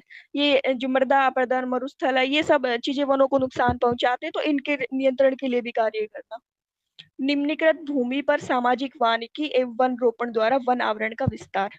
हम अपना एक अलग से टॉपिक ही है सामाजिक वानिकी, यानी कि कि सिर्फ वनों का विकास करना सिर्फ सरकार की जिम्मेदारी नहीं है, बल्कि समाज को भी उसमें इन्वॉल्व किया जाए। तो उसके लिए अलग अलग तरीके बताए गए, जैसे कृषि वानिकी थी, ग्रामीण वानिकी थी और शहरी वानिकी थी, फार्म वानिकी थी। तो ऐसे ही जो निम्नलिखित भूमि जो भूमि यूज में नहीं आ रही है, बंजर है या कम उपजाऊ है, तो उस भूमि पर सामाजिक वानिकी यानी कि समाज को प्रेरित करना कि वहां पर वन लगाया जाए और वन रोपण द्वारा वन आवरण का विस्तार करना। वनों की उत्पादकता बढ़ाकर वनों पर निर्भर ग्रामीण जनजातियों को इमारती लकड़ी, ईंधन, चारा और भोजन उपलब्ध करवाना और लकड़ी के स्थान पर अन्य वस्तुओं को प्रयोग में लाना। देखो ये थोड़ा सा ट्रिकी क्वेश्चन हो जाता है कि भाई क्या हमारा टारगेट ऐसा तो नहीं है कि हम जनजातियों को भाई बाहर करें जंगलों से। नहीं, हम पढ़ के आए हैं कि हमें वन और उनमें रहने वाले लोगों दोनों का ध्यान रखना है कि जो जनजातियां वहां पर वनों पर ही पूर्ण तरीके से डिपेंड है, उनकी आवश्यकता की पूर्ति भी सरकार की जिम्मेदारी है, वो उसको सुनिश्चित कैसे करे। तो वो कह रहे हैं कि उसके लिए भी हमें इमारती लकड़ी, ईंधन, चारा और भोजन उपलब्ध करवाना और लकड़ी के स्थान पर अन्य वस्तु का, यानी कि जो अपनी लकड़ी जैसे ईंधन के लिए या घरों बनाने के लिए जो भी जिस भी रीजन से वो लकड़ी सिलेंडर है वगैरह, ना, यानी कि हर। गैस सिलेंडर, गैस हाँ सिलेंडर का प्रयोग हुआ है ना इन दिनों में ज्यादा। हाँ हाँ, तो मतलब वैकल्पिक हमें उन्हें कुछ देना पड़ेगा कि वो हरे पेड़ ना काटे, उनके पास दूसरा ऑप्शन हो, तो वो सरकार की जिम्मेदारी है। उसके बाद आ जाता है पेड़ लगाने को बढ़ावा देने के लिए पेड़ों की कटाई रोकने के लिए जन आंदोलन चलाना, जिसमें महिलाएं भी शामिल हो ताकि वनों पर दबाव कम हो। इस वन संरक्षण नीति के अंतर्गत निम्न कदम उठाए गए हैं। अब आ जाता है सामाजिक वानिकी, जिसका जिक्र एक दो बार ऊपर हो चुका है। सामाजिक वानिकी का अर्थ है पर्यावरण, समाज व ग्रामीण विकास में मदद के उद्देश्य से वनों का प्रबंध और सुरक्षा तथा ऊसर भूमि पर वन रोपण। कितनी कॉम्प्लिकेटेड सी हो रखी है। सामाजिक वानिकी का अर्थ है पर्यावरण, समाज व ग्रामीण विकास में मदद के उद्देश्य से वनों का प्रबंधन और सुरक्षा। यानी कि हम वनों का जो प्रबंधन करेंगे, उनको बचाएंगे, नए पेड़ लगाएंगे, उससे क्या क्या होगा? ग्रामीणों का विकास होगा। मतलब ग्रामीणों को अगर वो जैसे गोंद के पेड़ लगा दिए, सामाजिक वानिकी में सबके सहयोग से सरकारी जमीन पर लगा दिए, तो गोंद का अलग अलग तरीके से यूज कर सकते हैं ग्रामीण, अपने घर के लिए यूज कर सकते हैं, बेच सकते हैं, या कोई भी फलदार फलदार पौधे वृक्ष है। लगा दे। हाँ, तो उससे ग्रामीणों का विकास हो रहा है, एक समाज को रोजगार मिल रहा है और पर्यावरण का तो भला हो ही रहा है कि पेड़ लग गए। तो और उनको सुरक्षा देना, तो इस सामाजिक वानिकी में सिर्फ वन लगाना नहीं है, वनों को पेड़ लगाया है तो उसकी सुरक्षा की जिम्मेदारी भी उन्हीं की है। और ऊसर भूमि पर वन आरोपण, मतलब जो भूमि बंजर है उस पर भी वन रोपण करना है। राष्ट्रीय कृषि आयोग 1976 से 79 ने सामाजिक वानिकी को 3 वर्गों में बांटा। तो सामाजिक वानिकी के कितने भाग है? 3। और तीन सामाजिक भाग। वानिकी किस आयोग के अधीन आती है? तो ये वन विभाग के अधीन नहीं आती, ये राष्ट्रीय कृषि आयोग द्वारा चलाई गई चीजें हैं। ये ध्यान रखना। अब वन वन लग रहा है तो हमें लग सकता है भाई वन विभाग में हो, नहीं, राष्ट्रीय कृषि आयोग ने चलाया था ये। शहरी वानिकी, ग्रामीण वानिकी और फार्म यही वानिकी। क्वेश्चन आया अब था पिछली बार, हाँ सर। राष्ट्रीय कृषि अच्छा आयोग का ही ऑप्शन आया था, उसमें अलग अलग दे रखे थे लेकिन राष्ट्रीय कृषि आयोग का ही पूछा था उसमें से। हाँ, ये है सर, ट्रिकी है, क्योंकि कोई भी हो वन पढ़ रहा है, सामाजिक वन, तो ऐसे लगेगा कि वन विभाग ने किया होगा कुछ। हाँ, राजस्व मंडल भी कर सकता है, राजस्व विभाग का भी हाँ ऑप्शन दे सकता है वो, भारत सरकार का दे बिल्कुल सर। सकता है, केंद्रीय मंत्रालय द्वारा या XYZ जो भी है। हम्म। तो शहरों और इनके इर्द गिर्द निजी व सार्वजनिक भूमि जैसे कि हरित पट्टी, जो कि मतलब सड़कों के सारे सारे ग्रीन बेल्ट डेवलप की जाती है, शहर के सिटी के बाहर ग्रीन बेल्ट, पार्क, सड़क के साथ जगह, औद्योगिक व व्यापारिक स्थलों पर वृक्ष लगाना और उनका प्रबंधन शहरी वानिकी के अंतर्गत आता है। यानी कि अगर हम जो वन डेवलप कर रहे हैं, पेड़ लगा रहे हैं, अगर वो शहर में किसी स्थान पर लगा रहे हैं, ये जगहों के नाम दिए, पार्क है, सड़क है, औद्योगिक क्षेत्र है, व्यापारिक स्थल है, तो शहर में कोई काम हो रहा है तो वो हो रहा है शहरी वानिकी के अंतर्गत। ग्रामीण वानिकी में कृषि वानिकी और समुदाय कृषि वानिकी। अब देखो, ग्रामीण में दो भाग है। पहले तो स्टार्टिंग में तीन थे सामाजिक वानिकी के, शहरी, ग्रामीण और फार्म। शहरी हमने पढ़ लिया शहर में किसी भी क्षेत्र पर, लेकिन जब ग्रामीण पढ़ेंगे तो उसके दोबारा से दो भाग हो जाएंगे, कृषि वानिकी और समुदाय वानिकी। अब कृषि क्या वानिकी क्या होता है? कृषि वानिकी का अर्थ है कृषि योग्य भूमि हो तथा बंजर भूमि पर पेड़ और फसल एक साथ लगा। कृषि के साथ, कृषि वानिकी यानी कि कृषि करने के साथ साथ तुम पेड़ लगाओ। यानी कि उसी जमीन में खेती हो रही है, जैसे कि एक बहुत बड़ा खेत है, उसमें हमने पूरी एक बेल्ट लगा दी शीशम के पेड़ की, और पूरी ऐसे लाइन करके दो तीन लाइनें, और बीच में हम फसल बो रहे अपनी, तो वो हो गया कृषि वानिकी। यानी कि फसल, कृषि में क्या करते हैं, फसल का भी उत्पादन करते हैं हम, तो फसल के साथ साथ पेड़ लगाना, वो हो गया कृषि वानिकी। अब वो कृषि योग्य भूमि भी हो सकती है और बंजर भूमि भी हो सकती है। इसका अभिप्राय है वानिकी और खेती एक साथ करना, जिसे खाद्यान्न, चाय, न सॉरी चारा, ईंधन, इमारती लकड़ी और फलों का उत्पादन एक साथ किया जा सकता है। समुदाय वानिकी में ये तो होगी मतलब बंजर भूमि है या जहाँ पे खेती हो रही है। समुदाय वानिकी मतलब ये जमीन जो है वो खेती वाली ही है, चाहे भाई वो बंजर हो, अभी उपयोग में नहीं आ रही हो किसी भी रीजन से, और या फिर उसमें खेती हो रही है, उसमें पेड़ लगा रहे हैं। लेकिन जो समुदाय वानिकी है ना, वो होगी सार्वजनिक भूमि पर, यानी कि सरकारी पंचायत की जो जमीन है, जैसे गांव, चारागाह, मंदिर की भूमि है, सड़क के दोनों ओर है, नहर किनारे, रेल पट्टी के साथ, पटरी और विद्यालयों में पेड़ लगाना। यानी कि खेती वाली, कृषि वाली भूमि के अलग जहां भी गांव में कहीं पेड़ लगाए जा रहे हैं, तो ये अलग अलग जगहों के नाम है, तो वो जो आएगी वो सारी समुदाय वानिकी आएगी। इसका उद्देश्य पूरे समुदाय को लाभ पहुंचाना है।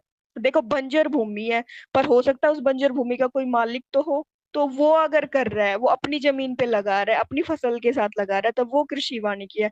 लेकिन जो सरकारी जगह है, गांव की जगह है, उसमें जो लगाया जाएगा ना, उसमें सबका हक है, तो वो एक समुदाय की हो जाती है। समुदाय क्या होता है भाई? समुदाय वही होते हैं गांव के लोगों का, मतलब इकट्ठा करके हम जो बोलते हैं वो समुदाय बोलते हैं, मोहल्ला, ये समुदाय में आ जाती है, लोगों का संगठन, समूह, तो समुदाय वाली हो जाती है चीजें, तो ये हो जाएगी समुदाय वानिकी, जो कि सरकारी जगह पर होती है। इसका उद्देश्य पूरे समुदाय को लाभ पहुंचाना। इस योजना का एक उद्देश्य भूमि विहीन लोगों को वनीकरण से जोड़ना है। देखो, पहले वाले में जो बंदा कृषि कर रहा था, वो अपनी जमीन पे लगा रहा था अपनी खेती के साथ, या फिर उसकी बंजर जमीन थी।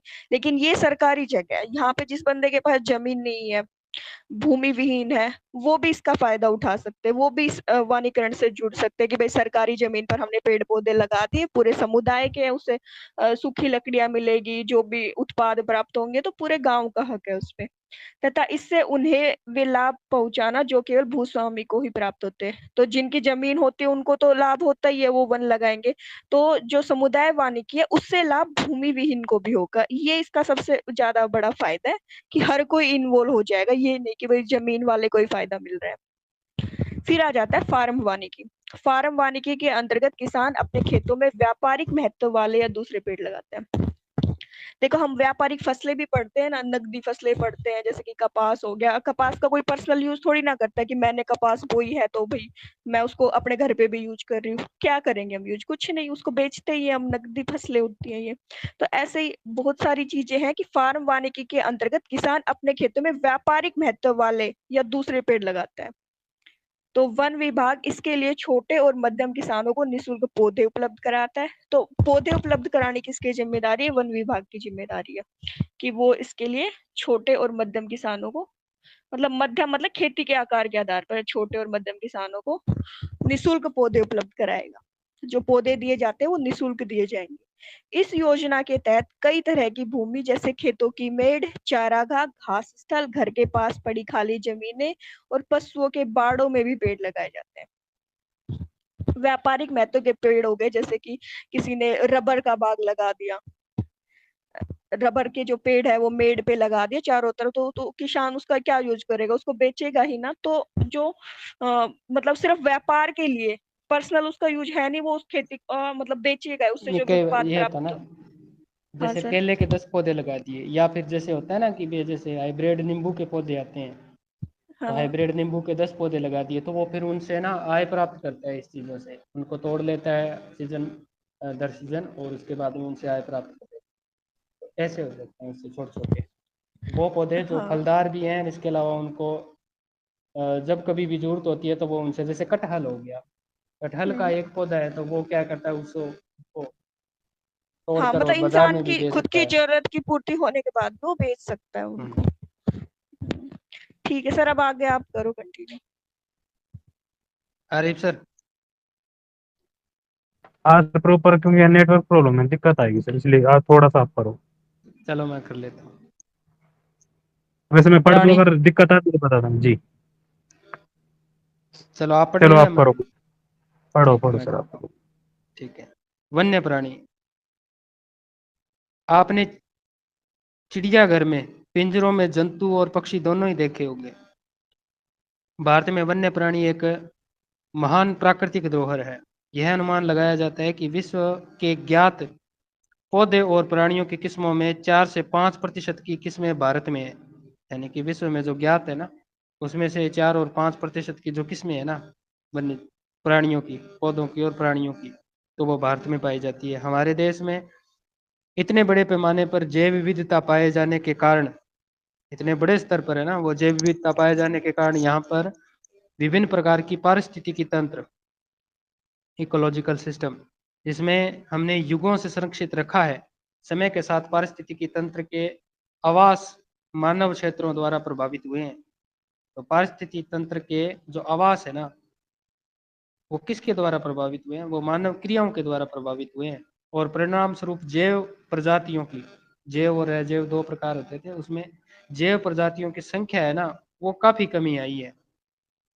कुछ जैव प्रजातियां तो लुप्त होने के कगार पर है।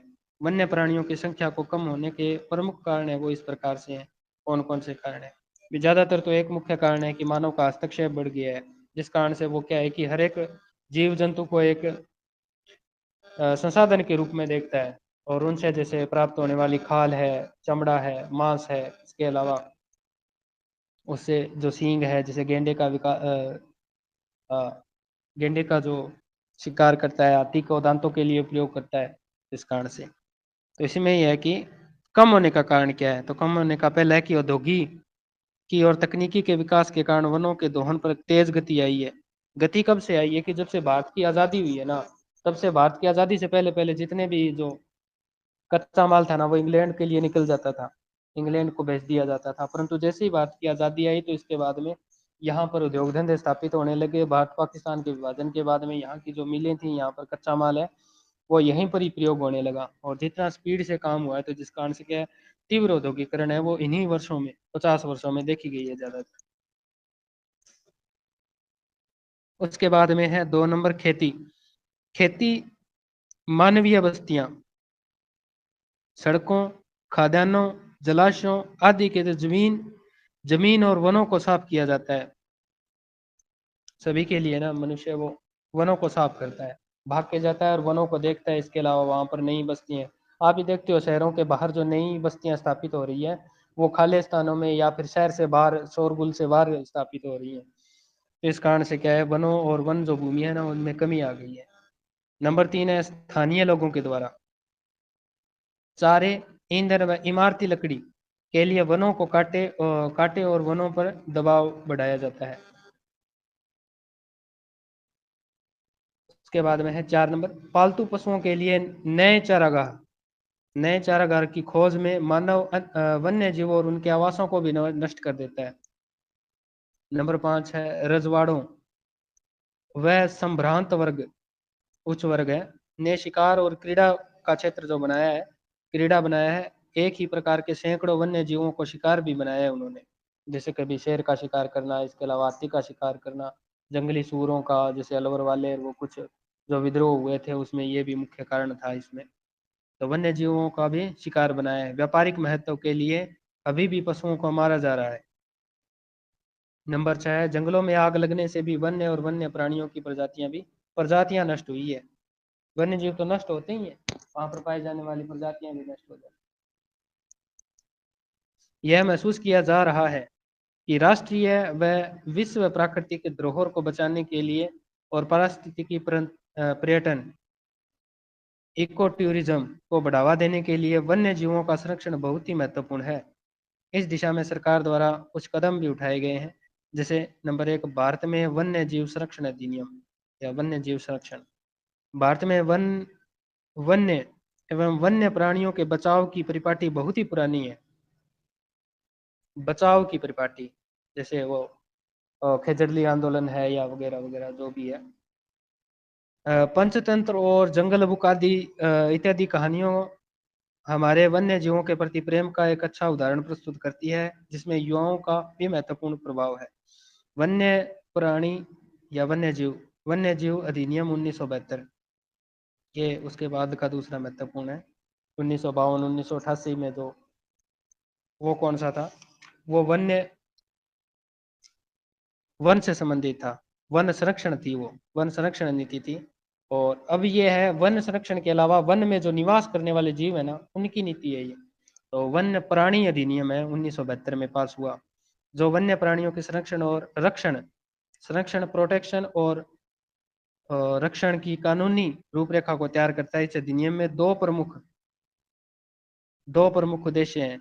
इसमें तो कई थे उद्देश्य, पिछली वाले में उसमें तो हमने लगभग 8-9 उद्देश्य पढ़े हैं, इसमें दो प्रमुख उद्देश्य हैं। नंबर 1 कौन सा है कि अधिनियम के तहत अनुसूची में सूचीबद्ध संकटापन्न प्रजातियों को सुरक्षा प्रदान करना, यानी कि उन्होंने एक सूची बनाई है, उस सूची में कुछ प्रजातियों को लिखा है, उस अनुसूची में कुछ प्रजातियों को लिखा है, किन प्रजातियों को लिखा है जो संकटापन्न है, निकट भविष्य में खत्म होने वाली है, और उनको जैसे गोडाउन है, तो इस प्रकार की संकटापन्न प्रजातियां सुरक्षा प्रदान करना, तथा नेशनल पार्क, राष्ट्रीय उद्यान, पशु विहार जैसे संरक्षित क्षेत्रों को कानूनी सहायता प्रदान करना। इस अधिनियम को 1991 में पूर्णतः संशोधित कर दिया गया था। थोड़ा सा अंडरलाइन कर देना, वो भी तो संशोधित हुई थी 1988 में, और ये भी संशोधित हुई है 1991 में, जिसके तहत कठोर सजा का भी प्रावधान किया गया। तो प्रावधान क्या रखा गया है? सजा का, वो भी कठोर सजा का। इसमें कुछ पौधों की प्रजातियों को भी प्रजातियां भी बचाने में, तथा संकटापन्न प्रजातियों के संरक्षण का प्रावधान है, संरक्षण का भी प्रावधान है। देश में 103 नेशनल पार्क हैं, ज्यादातर 103 ही पड़ते हैं, ज्यादा भी हो सकते हैं, बन भी रहे हैं। उसके बाद में 535 वन्य जीव प्राणी अभयारण्य किस अभय वन 535 और 103, और इनकी पर 563 प्रशिष्ट नहीं है क्या? हाँ आगे देखो, बुक में तो 535 लिखा हुआ है मेरे पास। मेरे पास बुक में 563 है सर। अच्छा 563 है क्या? उसमें कितना है? 103 ही है क्या उसमें? हाँ जी, वो तो 103 ही है, और वन्य प्राणी अभ्यावन है वो 563 है। अच्छा प्रशिष्टि कौन सी है? 5वीं भी है क्या? 5वीं लिखी है क्या प्रशिष्टि? 5 नहीं सर, ये तो वो तो नहीं प्रशिष्ट, लिखा है। हाँ इसमें लिखोगे, इसमें प्रशिष्टि 5 भी दिया गया। जैसे इस अधिनियम की कोई धारा है और या फिर परिशिष्ट जो क्षेत्र है ना अनुसूचित क्षेत्र का, उसमें भी कौन सा कितने नंबर का जो क्षेत्र है, तो वो भी परिशिष्ट 5 है। वन्य प्राणी संरक्षण का दायरा काफी बड़ा है, वन्य प्राणियों का संरक्षण का जो दायरा है वो काफी बड़ा है, और इसमें मानव कल्याण की असीम संभावनाएं हैं, मानव के कल्याण की असीम संभावनाएं निहित है। यद्यपि इस लक्ष्य की तभी प्राप्त किया जा सकता है जब हर व्यक्ति इसका महत्व समझे और अपना पूरा योगदान दे। उसके बाद में यूनेस्को के मानव और जीव मंडल योजना, ये योजना का नाम है, किसके द्वारा है, ये यूनेस्को की जो विश्व विरासत धरोहर सूचियां जारी करता है ना, उसका है मानव और जीव मंडल योजना, मैन एंड बायोस्फीयर प्रोग्राम। आपने कभी मैब का नाम सुना होगा, MAB, वो है शायद, मैन एंड बायोस्फीयर, हाँ MAB, ये सर। M बड़ा, A बड़ा और B बड़ा, MAB ये है मानव और जीव मंडल योजना। कई बार मैब का पूरा नाम भी पूछ लेता है वो, तो इसका नाम है मैन एंड बायोस्फीयर प्रोग्राम के तहत भारत सरकार ने वनस्पति जात और प्राणी जात के संरक्षण के लिए महत्वपूर्ण कदम उठाए हैं। यानी कि वनस्पतियां भी, जैसे हिमालय में पाई जाने वाली वनस्पतियां, औषधीय वनस्पतियां, वो भी उनको भी दायरे में रखा है। और इसके अलावा प्राणी जात है, कोई भी है, कोई भी प्राणी है संकटापन्न प्रजाति में है, तो उसको भी उसी में शामिल रखा है मैब कार्यक्रम में। उसके बाद में जैसे कौन कौन से हैं, ये क्वेश्चन कई बार आते हैं। जैसे टाइगर प्रोजेक्ट कब शुरू किया गया था, 1973 में। उसके बाद में प्रोजेक्ट एलिफेंट, हाथियों के लिए 1992 में। जैसी विशेष परियोजनाएं इन प्रजातियों के संरक्षण के लिए और उनके आवास को बचाने के लिए चलाई जा रही है। इसमें से प्रोजेक्ट टाइगर 1973 में चलाई जा रही है, जिसका मुख्य उद्देश्य भारत में बाघों की जनसंख्या का स्तर बनाए रखना है, जिसमें वैज्ञानिक सौंदर्यीकरण, सौंदर्यात्मक, सांस्कृतिक और पारिस्थितिकी मूल्य बनाए रखे जा सकते हैं। वैज्ञानिक भी हो, सौंदर्यात्मक भी हो और सांस्कृतिक और पारिस्थितिकी, सारे के सारे वो मूल्यों को बनाए रखना मुख्य है। इसमें प्राकृतिक धरोहर को भी संरक्षण मिलेगा, प्राकृतिक धरोहर को भी संरक्षण मिलेगा, इसमें वेब कार्यक्रम में है शायद, जिसका लोगों को शिक्षा और मनोरंजन के रूप में भी फायदा होगा। शुरू में यह योजना 9 बाघ निश्चय होते हैं, उनके घर होते हैं, आरक्षित क्षेत्र होते हैं, निश्चय क्षेत्र 9। शुरुआत में इस योजना में कितने बाघों के लिए थे, 9 बाघ निश्चय थे, क्षेत्रों में शुरू किया गया था। और यह था ना पूरा का पूरा 16,339 वर्ग किलोमीटर पर फैली थी, 9 की 9। अब यह योजना 44 करोड़ बाघ निश्चयों 50 पर, दे रखी है मेरी वाली बुक में तो, चलो कर लेते हैं 50 करोड़ कुछ नया। नीचों की 71,027.10 वर्ग किलोमीटर। और वर्ग किलोमीटर कितना है, 71,027, एक बार, 71,000, 27.10। 27.10 कैसे, 71,027.10। अच्छा ऐसे है क्या, 27.10। हाँ जी। इसमें तो दे रखा है 36,988.28 है मेरे पास बुक में। चलो नवीनतम आंकड़ा है ये, 71,027 वर्ग किलोमीटर में। उसके अलावा राज्य कितने हैं, 17 राज्य ही हैं क्या, 1800। 18 राज्य। 18 राज्यों में 2006 व्याप्त में दे 1411 से बाघों की, बढ़कर 2020 में 2,967 हो गई। अच्छा 2006 में तो थी 1,410, 1,411, 1,411। हाँ उसके हाँ बाद जी। में 2020, 2020 में 2,967 हो गई। 2,967, ठीक है, 29 हो गई। ठीक है, ये नवीनतम आंकड़ा है, थोड़ा अपडेट करना, अगर किसी को नहीं लिखा है तो मैं दोबारा बोल देता हूँ। जैसे करोड़ की तो वो संख्या बता रहा था पहले कि वर्तमान में अब यह योजना यहाँ से शुरू होता है, अब यह योजना 50 करोड़ बाघ निश्चयों में चल रही है, जिसका क्षेत्रफल कितना है, 71,027.10 वर्ग किलोमीटर है। और राज्य कितने बताए हैं, 18 राज्यों में व्याप्त है। देश में बाघों की संख्या 2006 में, ये तो आंकड़ा वही है, शुरुआत यहाँ से की है इसने।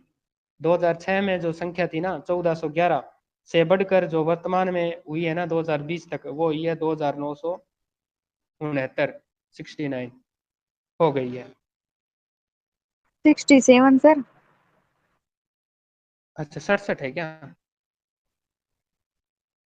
67, ठीक है। उसके बाद में यह योजना मुख्य रूप से बाघ केंद्रित है, परंतु फिर भी पारिस्थितिकी तंत्र की स्थिरता पर जोर दिया जाता है। पारिस्थितिक तंत्र की स्थिरता पर जोर दिया जाता है। बाघों की संख्या का स्तर तभी ऊंचा रह सकता है जब पारिस्थितिक तंत्र में विभिन्न पोषण स्तरों और उनकी भोजन कड़ी को बनाए रखा जाए। इसके अलावा भारत सरकार द्वारा कुछ और परियोजनाएं जैसे मगरमच्छ प्रजनन परियोजना, ये कब आई थी? किसी को पता हो तो बताना। उसके बाद में हंगुल हंगुल परियोजना, उसके बाद में हिमालयी कस्तूरी मृग परियोजना, उसको भी बचाने से संबंधित है, यानी कि मगरमच्छ प्रजनन परियोजना और हैचिंग जो सेंटर है, और उसके बाद में हंगुल परियोजना और हिमालय कस्तूरी मृग भी परियोजनाएं चलाई जा रही है। उसके बाद में जीव मंडल निश्चय, कौन कौन से क्षेत्र है? जीव मंडल निश्चय आरक्षित होते हैं, एक तो होते हैं रक्षित प्रोटेक्टेड होते हैं, ये आरक्षित होते हैं रिजर्व। विशेष प्रकार से भौमिक और तटीय, भूमि पर भी और इसके अलावा तटीय पारिस्थितिक तंत्र भी है, जिसमें यूनेस्को के मानव और जीवमंडल प्रोग्राम में भी ये आ गया ना नाम, मानव और जीवमंडल प्रोग्राम के अंतर्गत मान्यता प्राप्त है। जैसा कि आरेख 5.1 में दिखाया गया है कि जीव मंडल निश्चय के 3 मुख्य उद्देश्य हैं। उद्देश्य तो और भी हो सकते हैं, परंतु इसमें 3 मुख्य बताए हैं। 3 मुख्य, भारत में 18 जीव मंडल निश्चय है, 18 जीव मंडल रिजर्व क्षेत्र है, 18 ही है क्या वर्तमान में? सर 18 परियोजना, इसमें जीवमंडल निश्चय यूनेस्को की विश्व धरोहर सूची में शामिल कर लिए हैं। हाँ 18, इसमें 10 जीव मंडल निश्चय है, इसमें से 10 12 जो को कर दिया सर, 12 को। 12 है क्या? हाँ, हाँ 12, जी। ठीक है। यहाँ पर 12 जीव मंडल निश्चय यूनेस्को द्वारा जीव मंडल निश्चय विश्व नेटवर्क पर मान्यता प्राप्त है। मान्यता प्राप्त कितने हैं? 12 है। टोटल कितने हैं? 18 है। भारत द्वारा तो 18 दिए गए हैं, और 18 में जो यूनेस्को ने चिन्हित किए हैं ना विश्व क्षेत्र पर, तो वो है 12। उसके बाद में ये मैप दे रखा है इसमें छोटा सा, जिसमें लिखा हुआ है कि संरक्षण, तो जीव विविधता, जीवों की जो विविधता है और पारिस्थितिकी तंत्रों का संरक्षण है। इसके अलावा विकास है, इसका पर्यावरण और विकास का मेल जोल, ये दोनों ही जो मिलकर क्या कहलाते हैं? जीवमंडल निश्चय कहलाते हैं। और इनकी व्यवस्था है अनुसंधान और देखरेख के लिए अंतर्राष्ट्रीय नेटवर्क है इनके लिए। पहला आता है महत्वपूर्ण, पहला और सर्वप्रमुख जो बनाया गया था वो है नीलगिरी। इसकी स्थापना 1986 में हुई। नीलगिरी जीवमंडल की जो स्थापना है वो 1986 में हुई थी, और यह भारत का पहला, क्वेश्चन कई बार आया, भारत का प्रथम जैवमंडल निश्चय क्षेत्र है। इस निश्चय में वायनाड, वायनाड वही है जो राहुल गांधी का जो चुनावी क्षेत्र है, वायनाड वन्य जीव सुरक्षित क्षेत्र। उसके बाद में नगर हॉल, कौन कौन से क्षेत्र शामिल है नीलगिरी में वो बता रहा है। वायनाड केरल वाला, उसके बाद में नगर हॉल, उसके बाद में बांदीपुर, उसके बाद में मधुमलाई, उसके बाद में नीलम्बूर, नीलम्बूर का सारा वन क्षेत्र से ढका ढाल, वन से ढका हुआ सारा का सारा जो ढाल का जो प्रदेश है वो।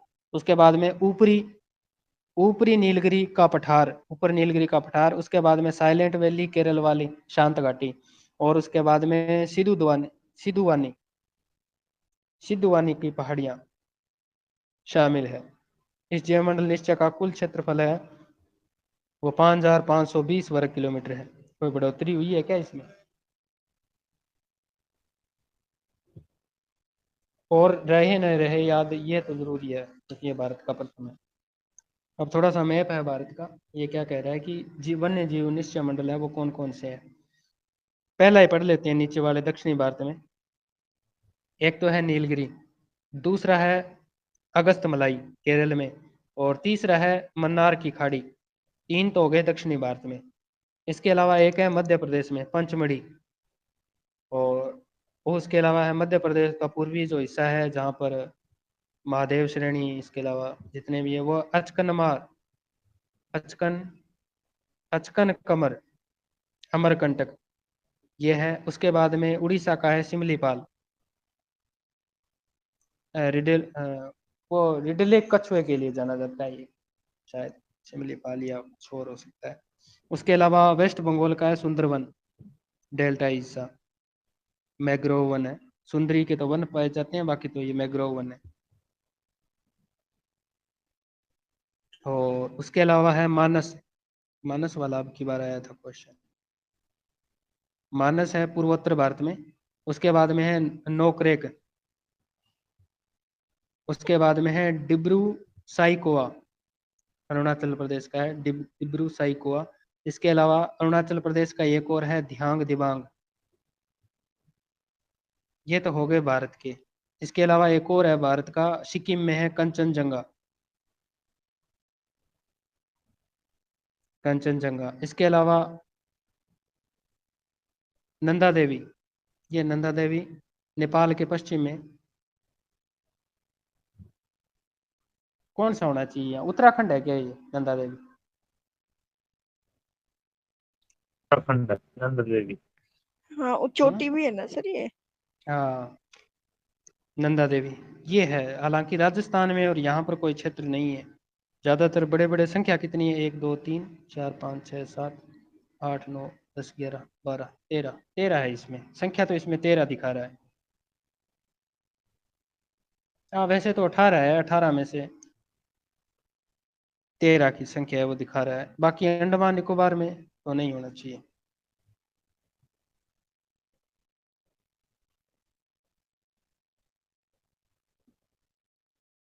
अंडमान निकोबार नहीं है, होता तो कुछ ग्रेट निकोबार, हाँ नहीं नहीं है, ग्रेट निकोबार में है ना। बड़ा पॉइंट देखो ग्रेट निकोबार में, नीचे नीचे पॉइंट देखो, उसका उसका पॉइंट और शिमलीपाल और अमरकंटक का जो पॉइंट है ना वो मैच करता है उससे। पता चला क्या कुछ? ग्रेट निकोबार। चलो आगे इसकी तालिका भी दे रखी है। नीलगिरी जीवमंडल निश्चय में विभिन्न प्रकार के आवास और मानव क्रियाएं द्वारा कम प्रभावित प्राकृतिक वनस्पति व सूखी झाड़ियां जैसे शुष्क और आर्द्र पर्णपाती वन, अर्ध सदाबहार वन। नीलगिरी की बात है, वो हमने पहले भी पढ़ा था। यहाँ शुष्क भी है, शुष्क कहाँ पर है, पश्चिमी घाट के पूर्वी ढालों। उसके अलावा आर्द्र पर्णपाती यहीं पर थे। उसके बाद में अर्ध सदाबहार वो थे पश्चिमी घाट के पश्चिमी ढालों पर। इसके अलावा आर्द्र सदाबहार ये भी यहीं पर थे। और सदाबहार सोलास के वन, ये मैंने बताया था आपको भी, दक्षिणी भारत का अगर कोई भी नाम ले तो वो सोलास दक्षिणी भारत में ही होगा। घास के मैदान है यहाँ पर, और दलदल शामिल क्षेत्र भी है यहाँ पर। दलदल, पुनमदा झील का नाम बताया था हमने, पुनमदा है। नेहरू गुलाम के लिए जो दौड़ होती है। इसके अलावा वेमनाथ झील है वो भी है। दलदल शामिल है यहाँ। दो संकटापन प्राणियों का थोड़ा सा अंडरलाइन करना है, संकटापन प्रजाति है। प्रजातियों में नीलगिरी का ताहर, नीलगिरी का ताहर, शेर जैसी दुम वाला, ये बंदर है। ये क्वेश्चन आया था अब की बार सिटी में, ताहर वाला। सबसे अधिक संख्या पाई जाती है नीलगिरी में। नीलगिरी निश्चय में हाथी, बाघ, गौर, या कोई जीव है गौर, सांबर ये हिरण की प्रजाति का है। इसके अलावा चीतल यह भी हिरण की प्रजाति का है। जानवरों को की दक्षिणी भारत में सबसे ज्यादा संख्या है, तथा कुछ संकटापन प्रजाति, संकटापन और क्षेत्रीय विशेष के पौधे भी हैं इसमें शामिल। इस क्षेत्र की कुछ विशेष जनजातियों के आवास भी स्थित है। कुछ ऐसी जनजातियों के आवास भी स्थित है जो पर्यावरण के साथ सामंजस्य स्थापित करके रहने के लिए विख्यात हैं। इस जीव मंडल की स्थलाकृति उबड़ खाबड़ है, उबड़ खाबड़ है। तो और समुद्र तल से इसकी ऊंचाई है वो 250 से लेकर 2650 मीटर की ऊंचाई पर है ये नीलगिरी वाले क्षेत्र की। न्यूनतम तो 250 मीटर है, इसके अलावा 2650 है वो औसत ऊंचाई है वो मानी जाती है। पश्चिमी घाट पर पाए जाने वाले 80% फूलदार पौधे इसी निश्चय में मिलते हैं। कौन से निश्चय में? नीलगिरी निश्चय में। दूसरा है महत्वपूर्ण नंदा देवी। नंदा देवी जीव मंडल उत्तराखंड में है, जिसमें चमोली, अल्मोड़ा, पिथौरागढ़, बागेश्वर, अल्मोड़ा, चमोली, अल्मोड़ा, पिथौरागढ़ और बागेश्वर जिलों के भी भाग शामिल है। यहाँ पर मुख्य शीतोष्ण कटिबंधीय वन पाए जाते हैं। यहाँ पाए जाने वाली प्रजातियों में सिल्वरवुड, पहले भी आया जाता ना, सिल्वरवुड और लेटिफोली। क्या बात है, कीवी मैम ने पढ़ा था तो वो तो सरल सरल आए थे, मेरे वाले में नाम टफ टफ आ रहे हैं। ये आ रहे हैं सच में टफ। मैं सोच रहा था मैं कि कीवी मैम जैसे स्पीड में पढ़ रही थी वैसे पढ़ूंगा, तो मुझे पढ़ने ही नहीं दे रहा है कीवी मैम उन वाले में। चलो, सिल्वरवुड, लेटिफोली जैसे ओरिच, ऑर्चिड, ऑर्चिड और रोडोड्रॉन जो शामिल है, ये पहले भी नाम आए थे। इन जीव मंडल के नीचे में कई प्रकार के वन्य जीव जिसमें कि हिम तेंदुआ। अब देखो हिम तेंदुआ कहाँ पर है? ये नंदा देवी में। और नंदा देवी कहाँ पर है? उत्तराखंड में। हिम तेंदुआ, स्नो लेपर्ड, इसके अलावा काला भालू, भूरा भालू, कस्तूरी मृग। कस्तूरी मृग को कई बार हम ज्यादातर जम्मू कश्मीर वाले इलाकों में देखते हैं, परंतु ये यहाँ पर भी है मुख्यतः। हिम मुर्गा, हिम मुर्गा एक तो जंगली मुर्गा जैसे सिरोही का है, वो शुभंकर है, परंतु ये हिम मुर्गा है।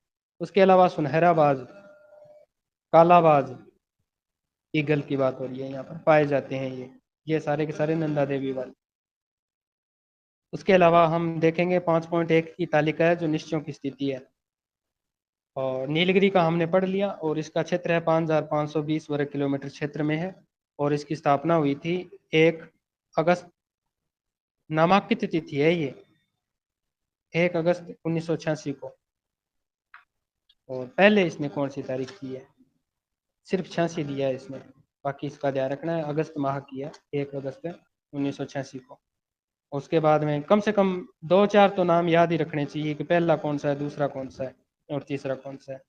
उसके बाद में दूसरा है नंदा देवी, 5860 वर्ग किलोमीटर में है, 18 जनवरी को है 1988 को, और इसके नाम है वो भी हमने पढ़े हैं। उसके बाद में नोकरेक, नोकरेक है 1 सितंबर 1988 को। ये गारो खासी जैंतर की पहाड़ियाँ थी, उसमें सबसे ज़्यादा जो वर्षा मापी गई थी ना, वो गारो खासी की जो पहाड़ियाँ थी वहाँ पर थी वो। ये है गारो की पहाड़ियों का हिस्सा है, और वो है क्षेत्र कहाँ पर? मेघालय में। तो सीधा पूछता है नोकरेक है कहाँ पे? मेघालय में। और उसके अलावा है मानस, मानस है तारीखें आप देख लेना इसमें। उसमें कोंझार, बुगाई और बरपेटा, नलमुंडी, कामरू, दरभंग जिले के असम में। थोड़ा सा हम जिलों की बात कर रहे हैं। सुंदरवन का डेल्टा है वेस्ट बंगाल में, गंगापुर ब्रह्मपुत्र नदी घाटी में है। उसके अलावा मन्नार की खाड़ी है, मन्नार की खाड़ी एक ये है तमिलनाडु के उत्तर में रामेश्वर द्वीप के दक्षिण में कन्याकुमारी तक विस्तृत मन्नार की खाड़ी। ठीक है। उसके बाद में ग्रेट निकोबार, ग्रेट निकोबार मैंने बताया था ना आपको, ग्रेट निकोबार है, अंडमान निकोबार और ग्रेट निकोबार, अंडरलाइन कर देना उसको एक, ताकि बड़ा बड़ा क्षेत्र है वो याद रहे। ग्रेट निकोबार अंडमान निकोबार का सुदूर दक्षिणी अंडमान का क्षेत्र है। उसके बाद में सिमलीपाल है उड़ीसा में, मयूरभंज जिले के भाग है ये, मयूरभंज 1994 में। बहुत उसके बाद आता है में सर, ये सिमलीपाल इम्पोर्टेंट है। हाँ सिमलीपाल राज्य ज्यादा सुमेलित है मैम, अगर आपने क्वेश्चन देखे होंगे तो राज्य ज्यादा है हाँ। सबसे ज्यादा। हाँ जी, राज्य का सिमलीपाल या उड़ीसा। फिर उसमें वो आया, वो पूछा हुआ है अभी कहाँ पे क्या चीज है, पशु या फिर नहीं, कोई जानवर, उसका हाँ भी एक उसका उसका उसका मुख्य जानवर, जैसे सिमलीपाल का मुख्य जानवर क्या है, ये ज्यादा तो पूछा है। उसके बाद में डिब्रू साइकोआ, ये तो हमने पढ़ा था, असम में है ये, मैंने शायद उसको अरुणाचल प्रदेश बता दिया। डिब्रू साइकोआ, हाँ मैंने अरुणाचल प्रदेश बताया था, अरुणाचल नहीं है, ये असम का है।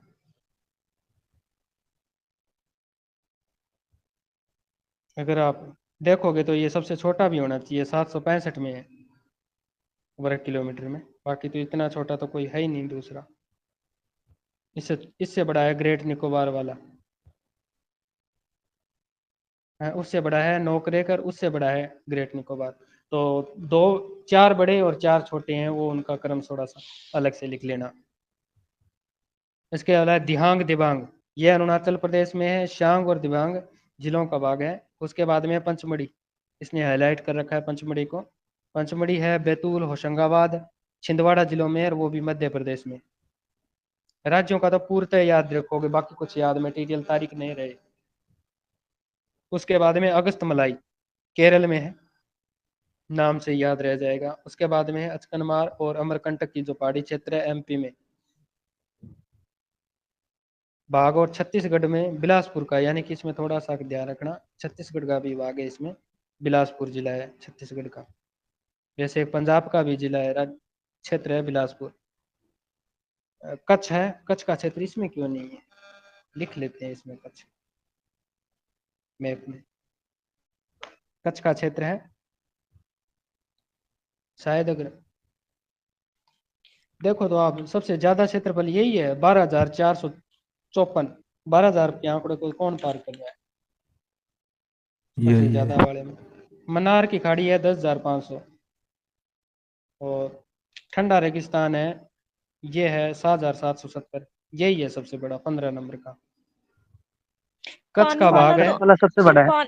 पानी में तो मन्नार की खाड़ी है शायद एक, अगर समुद्र में पूछे तो, और या कोई और भी है एक शायद, समुद्र में ही पड़ता है ना ये, मन्नार की खाड़ी समुद्र का वाला। जगह, हाँ, मन्नार की खाड़ी समुद्र जलीय जीवों के लिए है वो। हाँ इसके अलावा वो भी तो हो सकता है ना, ग्रेट निकोबार है, वो ज्यादातर तो स्थलीय भाग पर ही है। सर, ग्रेट निकोबार तो एक आया था शायद क्वेश्चन मगरमच्छ के लिए, कुछ ऐसा था, खारे पानी के मगरमच्छ, हम्म, जिन्होंने फर्स्ट सीटी का सेकंड उस पारी में था उसमें, वो शायद ग्रेट निकोबार में था। इसमें लिखा हुआ है क्या? नहीं, इसमें दे नहीं रखा, बाकी शायद दे वो नहीं ना रखा ना, हाँ। मगरमच्छ के लिए, हाँ आया था वो पेपर में। चलो ग्रेट देखना निकोबार भी हो पड़ेगा इसको सकता है। अलग से। पर जितना भी है अपने एनसीईआरटी वाला तो याद रखना चाहिए जी। ये कच्छ वाला क्षेत्र है ना, कच्छ का तो भाग है ही। इसके अलावा गुजरात, और गुजरात का है राजकोट, और सुंदर नगर है, उसके अलावा पाटन का जिला है। उसके बाद में ठंडा रेगिस्तान है, ये होना कहाँ पर चाहिए ठंडा रेगिस्तान है, ये जम्मू कश्मीर में होना चाहिए शायद, नहीं हिमाचल प्रदेश में है। अंडरलाइन करना हिमाचल प्रदेश को।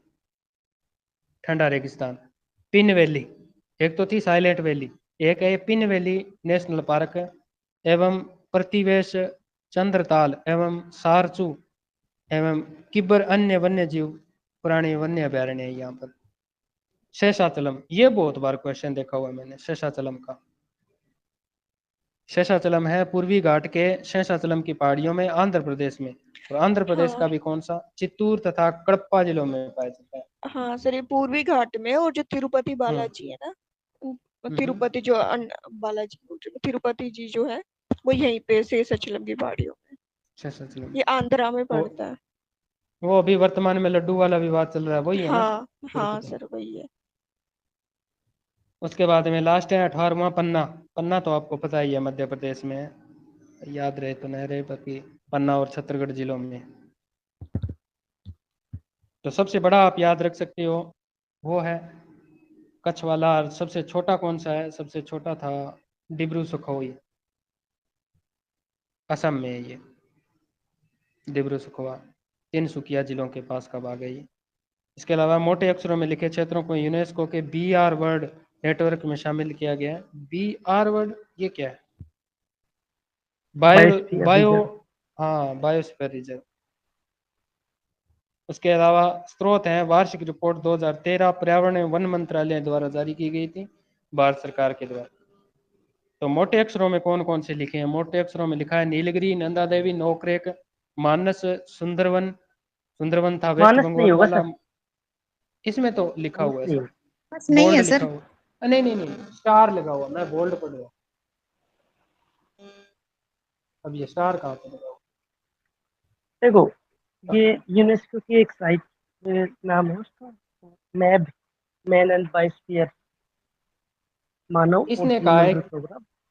इसने कहा है कि मोटे अक्षरों में लिखा है ना वो यूनेस्को की सूची में, और मोटे में जो लिखा है ना, प्रथम 8 तो सारे के सारे नाम मोटे में लिखे हुए हैं, बोल्ड करके लिखे हुए हैं।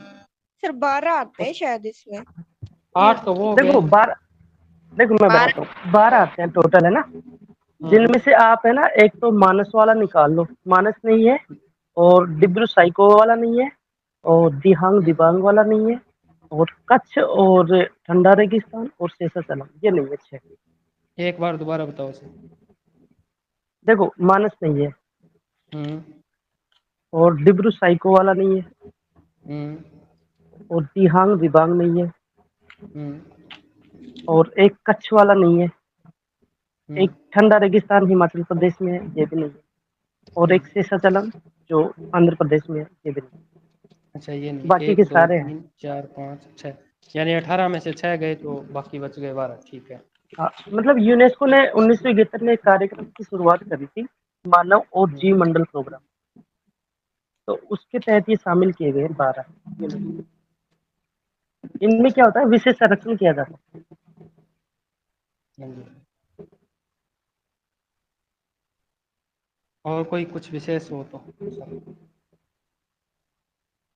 वैसे तो जीवों का तो कुछ ये पता नहीं चल रहा है, अगर नीलगिरी का क्या जीव है, तो नीलगिरी वाला तो जीव लिखा हुआ है, नंदा देवी के भी जीव लिखे हुए हैं, बाकी नौक्रेक, मानस, सुंदरगढ़, मन्नार, ग्रेट निकोबार, सिमलीपाल। मुझे सिमलीपाल का वो क्यों याद आ रहा है, रिडले कछुआ। कछुआ, हाँ वही है सर, हाँ रिडले हाँ टर्टल। वही है। वही है हाँ क्या। हाँ वो पाया तो बिल्कुल जाता वही है, है। वो दक्षिणी अमेरिका के पश्चिमी जो है ना, फिर मैं हाँ। भूल जाता हूँ। एक और है ना, वो भीतरकनिका उड़ीसा आर्द्रभूमि हाँ स्थल है ना, भितरकनिका, वहाँ हाँ पे हाँ भी है। हाँ हाँ। लेकिन सही जैसे है। बायोस्फीयर रिजर्व आए तो यही आएगा सिंपली। नेक्स्ट है, यहाँ पारिस्थितिकी की तंत्रों में मुख्य खतरा संकटापन, पौधे और प्रजातियों को दवा के लिए इकट्ठा करना है। दवानल, यानी कि जो जंगल में आग लगती है उसे दवानल कहते हैं। दवानल और पशुओं द्वारा व्यापारिक उद्देश्य के लिए जो शिकार हो रहा है, पशुओं का व्यापारिक उद्देश्य से शिकार हो रहा है। उसके बाद में सुंदर वन्य जीव मंडल निश्चय, सुंदरवन की बात हो रहा है। यह वेस्ट बंगाल में स्थित है, गंगा के दलदली और डेल्टा के क्षेत्र में स्थित है। ये गंगा और ब्रह्मपुत्र का जो इलाका है, यह विशाल क्षेत्र 9,630 वर्ग किलोमीटर क्षेत्र में फैला है, और यहाँ पर मैग्रोव के वन, अनूप वन और वनाच्छादित द्वीप पाए जाते हैं। सुंदरवन लगभग 200, यहाँ पर क्या है, सुंदरवन लगभग 200 royal tiger, Bengal royal tiger का आवासीय क्षेत्र है। ये थोड़ा सा अंडरलाइन देना है इसको। उसके बाद में मैग्रोव वृक्षों की जो उलझी हुई विशाल जड़ों की बात हो रही है, उलझी हुई विशाल जड़ समूह जहां मछली से श्रिम्प तक को आश्रय प्रदान करती है, यानी कि या तो मछलियों को आवास प्रदान करती है, इसके अलावा श्रिम्प कोई जीव है उसको आवास प्रदान करती है उलझी हुई जड़ों में, क्योंकि उलझी हुई जड़ों में मछलियां आवास करती है। इसके अलावा बड़ी मछलियां होती है वो उन जड़ों के अंदर तक नहीं पहुंच पाती है, तो वो घरोंदों के रूप में वहां पर आवास करती है। कहाँ के, मैग्रोव वनों के। मैग्रोव वनों में 170 से ज्यादा पक्षी प्रजातियां पाई जाती है, बर्ड पाए जाते हैं। स्वयं को लवणीय एवं ताजा, दोनों ही जल है, लवणीय एवं ताजा जल पर्यावरण के अनुरूप ढालते हुए बाघ पानी में तैरते रहते हैं, और चीतल, भौंकने वाले मृग, बार्किंग डियर, जंगली सुअर और यहाँ की लंगूरों जैसी दुर्लभ शिकार भी कर लेते हैं, दुर्लभ शिकार भी कर लेते हैं। ये कहना चाहता है कि जो बाघ है ना वो पानी में तैरते हैं, इसके अलावा वो बाघ करते क्या है, वो चीतल है या भौंकने वाले मृग है या जंगली सूअर है। हालांकि यहाँ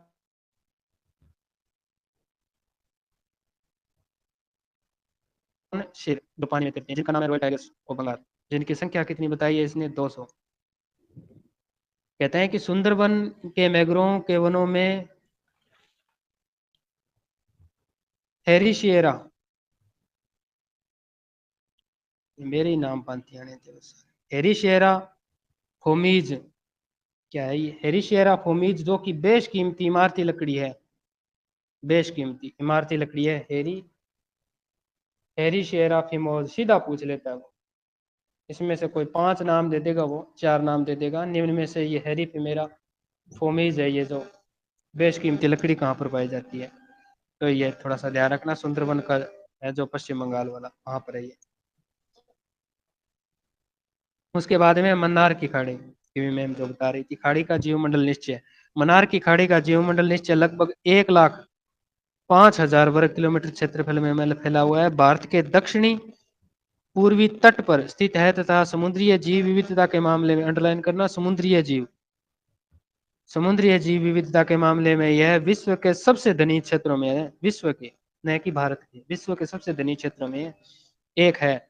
इस जीवमंडल निश्चय में 21 द्वीप हैं। इन पर अनेक ज्वार नदमुख, पुलिन, तटीय पर्यावरण के जंगल, समुद्री घासें हैं, परवाल है, कोरल है, लवणीय अनूप है जो वन है, लवणीय वन है, और अनूप और मैग्रोव वन पाए जाते हैं। यहाँ लगभग 36,000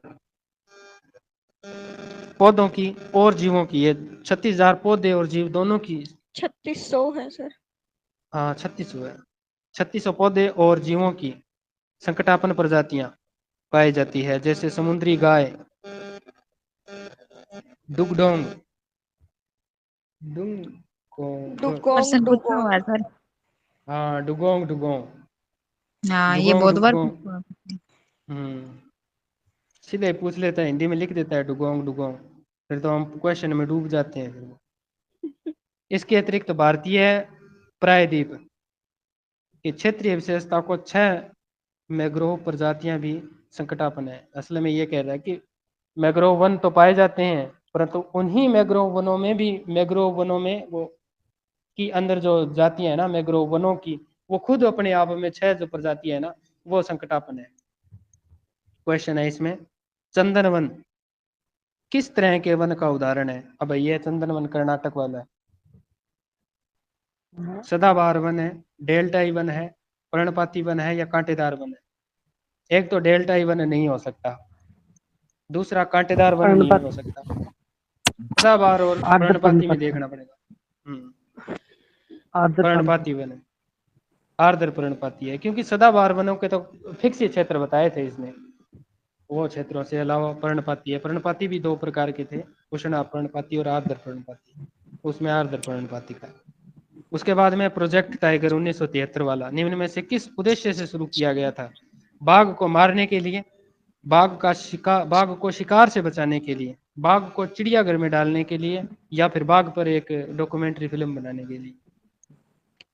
बाघ अच्छा क्वेश्चन है। संरक्षण यानी कि बाघ को शिकार से बचाना। बाघ को शिकार से बचाने के लिए। नंदा देवी उत्तराखंड में जीव निश्चय निम्न में से किस प्रांत, देखो कितना अच्छा क्वेश्चन है, किस प्रांत में स्थित है? अच्छा उत्तराखंड पहले बता दिया मैंने, चलो कर लो, फिर भी उत्तराखंड कर लो, यही सही है। बाकी उत्तराखंड में भी कौन सा है देखना एक बार। चमोली, अल्मोड़ा, पिथौरागढ़।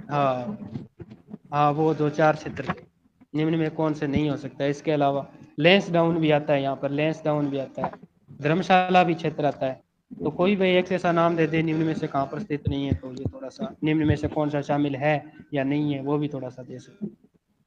उसके बाद में 4 नंबर क्वेश्चन है, निम्न में से कितने भारत के जीवमंडल विश्व यूनेस्को द्वारा मान्यता प्राप्त है? 1, 10, 2, 4? ऑप्शन के अकॉर्डिंग 10।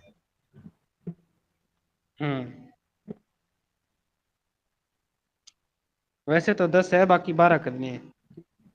नहीं सर, वैसे तो 12 है, पर इसके हिसाब से 10 कर, क्योंकि हाँ पन्ना वैसे तो 2020 में शामिल हुआ है, तो ये तो पुरानी किताब है, तो इसमें नहीं था वो हाईलाइट। पन्ना 2011 में, 25 अगस्त 2011, अच्छा अच्छा, 11 का है नहीं एमबी 2011 में। वो एमएपी, वो जो हाँ एमएपी अच्छा वर्ल्ड अच्छा अच्छा रिपोर्ट थे ना, अच्छा, उसमें 2020 में शामिल किया है। 2020 में, ठीक है। वैसे तो इसका उत्तर हो जाएगा 12, बाकी इसमें ऑप्शन के अकॉर्डिंग 10 सही है। उसके बाद में कह रहा है 5वां क्वेश्चन, वन नीति के अनुसार वर्तमान में निम्न में से कितना प्रतिशत वन क्षेत्र वनों के अधीन होना चाहिए? 33%। 33। अरे इसके अंदर ऑप्शन 10 है ही नहीं, 11 है। नहीं, नई चौथे किताब में में क्या? मतलब वो नई किताब में 11 दे रखा है, पुराने में 10 ही है। अच्छा, नई वाले में, पुरानी वाले में हमारे पास पुरानी वाली है जो कुलदीप सर ने बताई थी ना, वो किताब है हमारे पास। वहाँ कुलदीप सर ने बताई, इसके अलावा उन्होंने ग्रुप में डाली किताब। काट दिया। हाँ जी, काटा हुआ है, बहुत सारा मैटर डिलीट किया हुआ है इसमें।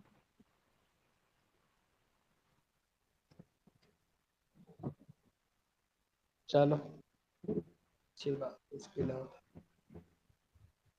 एक क्वेश्चन आया था, रेड पांडा कौन सी 22 के पीरियड में हाँ इस संकटापन्न है? हाँ, है तो संकटात्मक क्रिया। होगा होगा तो फिर इसी में ही 18 में से ही हाँ होगा, तो फिर वो होना चाहिए रेड सर पांडा हिमालय अरुणाचल साइड में प्रदेश का। मिलेगा कहीं? नहीं, अरुणाचल हिमालय प्रदेश बताइए। वाला क्षेत्र। अच्छा। नहीं, अभी पढ़े ना आपने, ये है इसमें उत्तर पूर्व यानी कि मेघालय में ना नोकरेक। अच्छा, नौकरेक का है क्या? देखो कई बार है ना मोटा मोटा पूछ लेता है कि रेड पांडा का पूछ ले, जो संकटापन्न है वो नोकरेक में है, और एक जैसे रॉयल बंगाल टाइगर का पूछ ले या फिर तो ये सुंदरवन में है, और जो समुद्री गाय है ना डुगोंग डुगुन, वो हम्म। मन्नार की खाड़ी में है, और वो डूम वाला बंदर वो ताहर नाम से नीलगिरी में है, एक और ये एक सिंगी एक वो। हिम मुर्गा है। एक सिंगी वो कौन सा था? गेंडा। हाँ वो वो तो तो मानस अलग में है। है। असम काजीरंग नहीं नहीं, हाँ नहीं, हाँ, मानस ही है। हाँ काजीरंगा है। मानस है। मानस या काजीरंगा में से होगा। हाँ। काजीरंगा में एक सिंह का गैंडा है ना। हम्म। हाँ,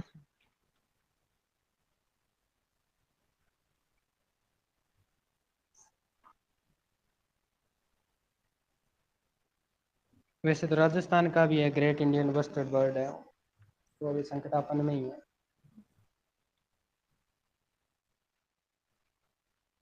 ठीक है भाई, अगर लेसन अपना पूरा हो गया है और कोई क्वेश्चन हो तो आप पूछ सकते हो। 2 घंटे लगे हैं पूरे के पूरे। सर रोज 8:30 ही लगती है क्या क्लास? हाँ बिल्कुल मैम, 8:30।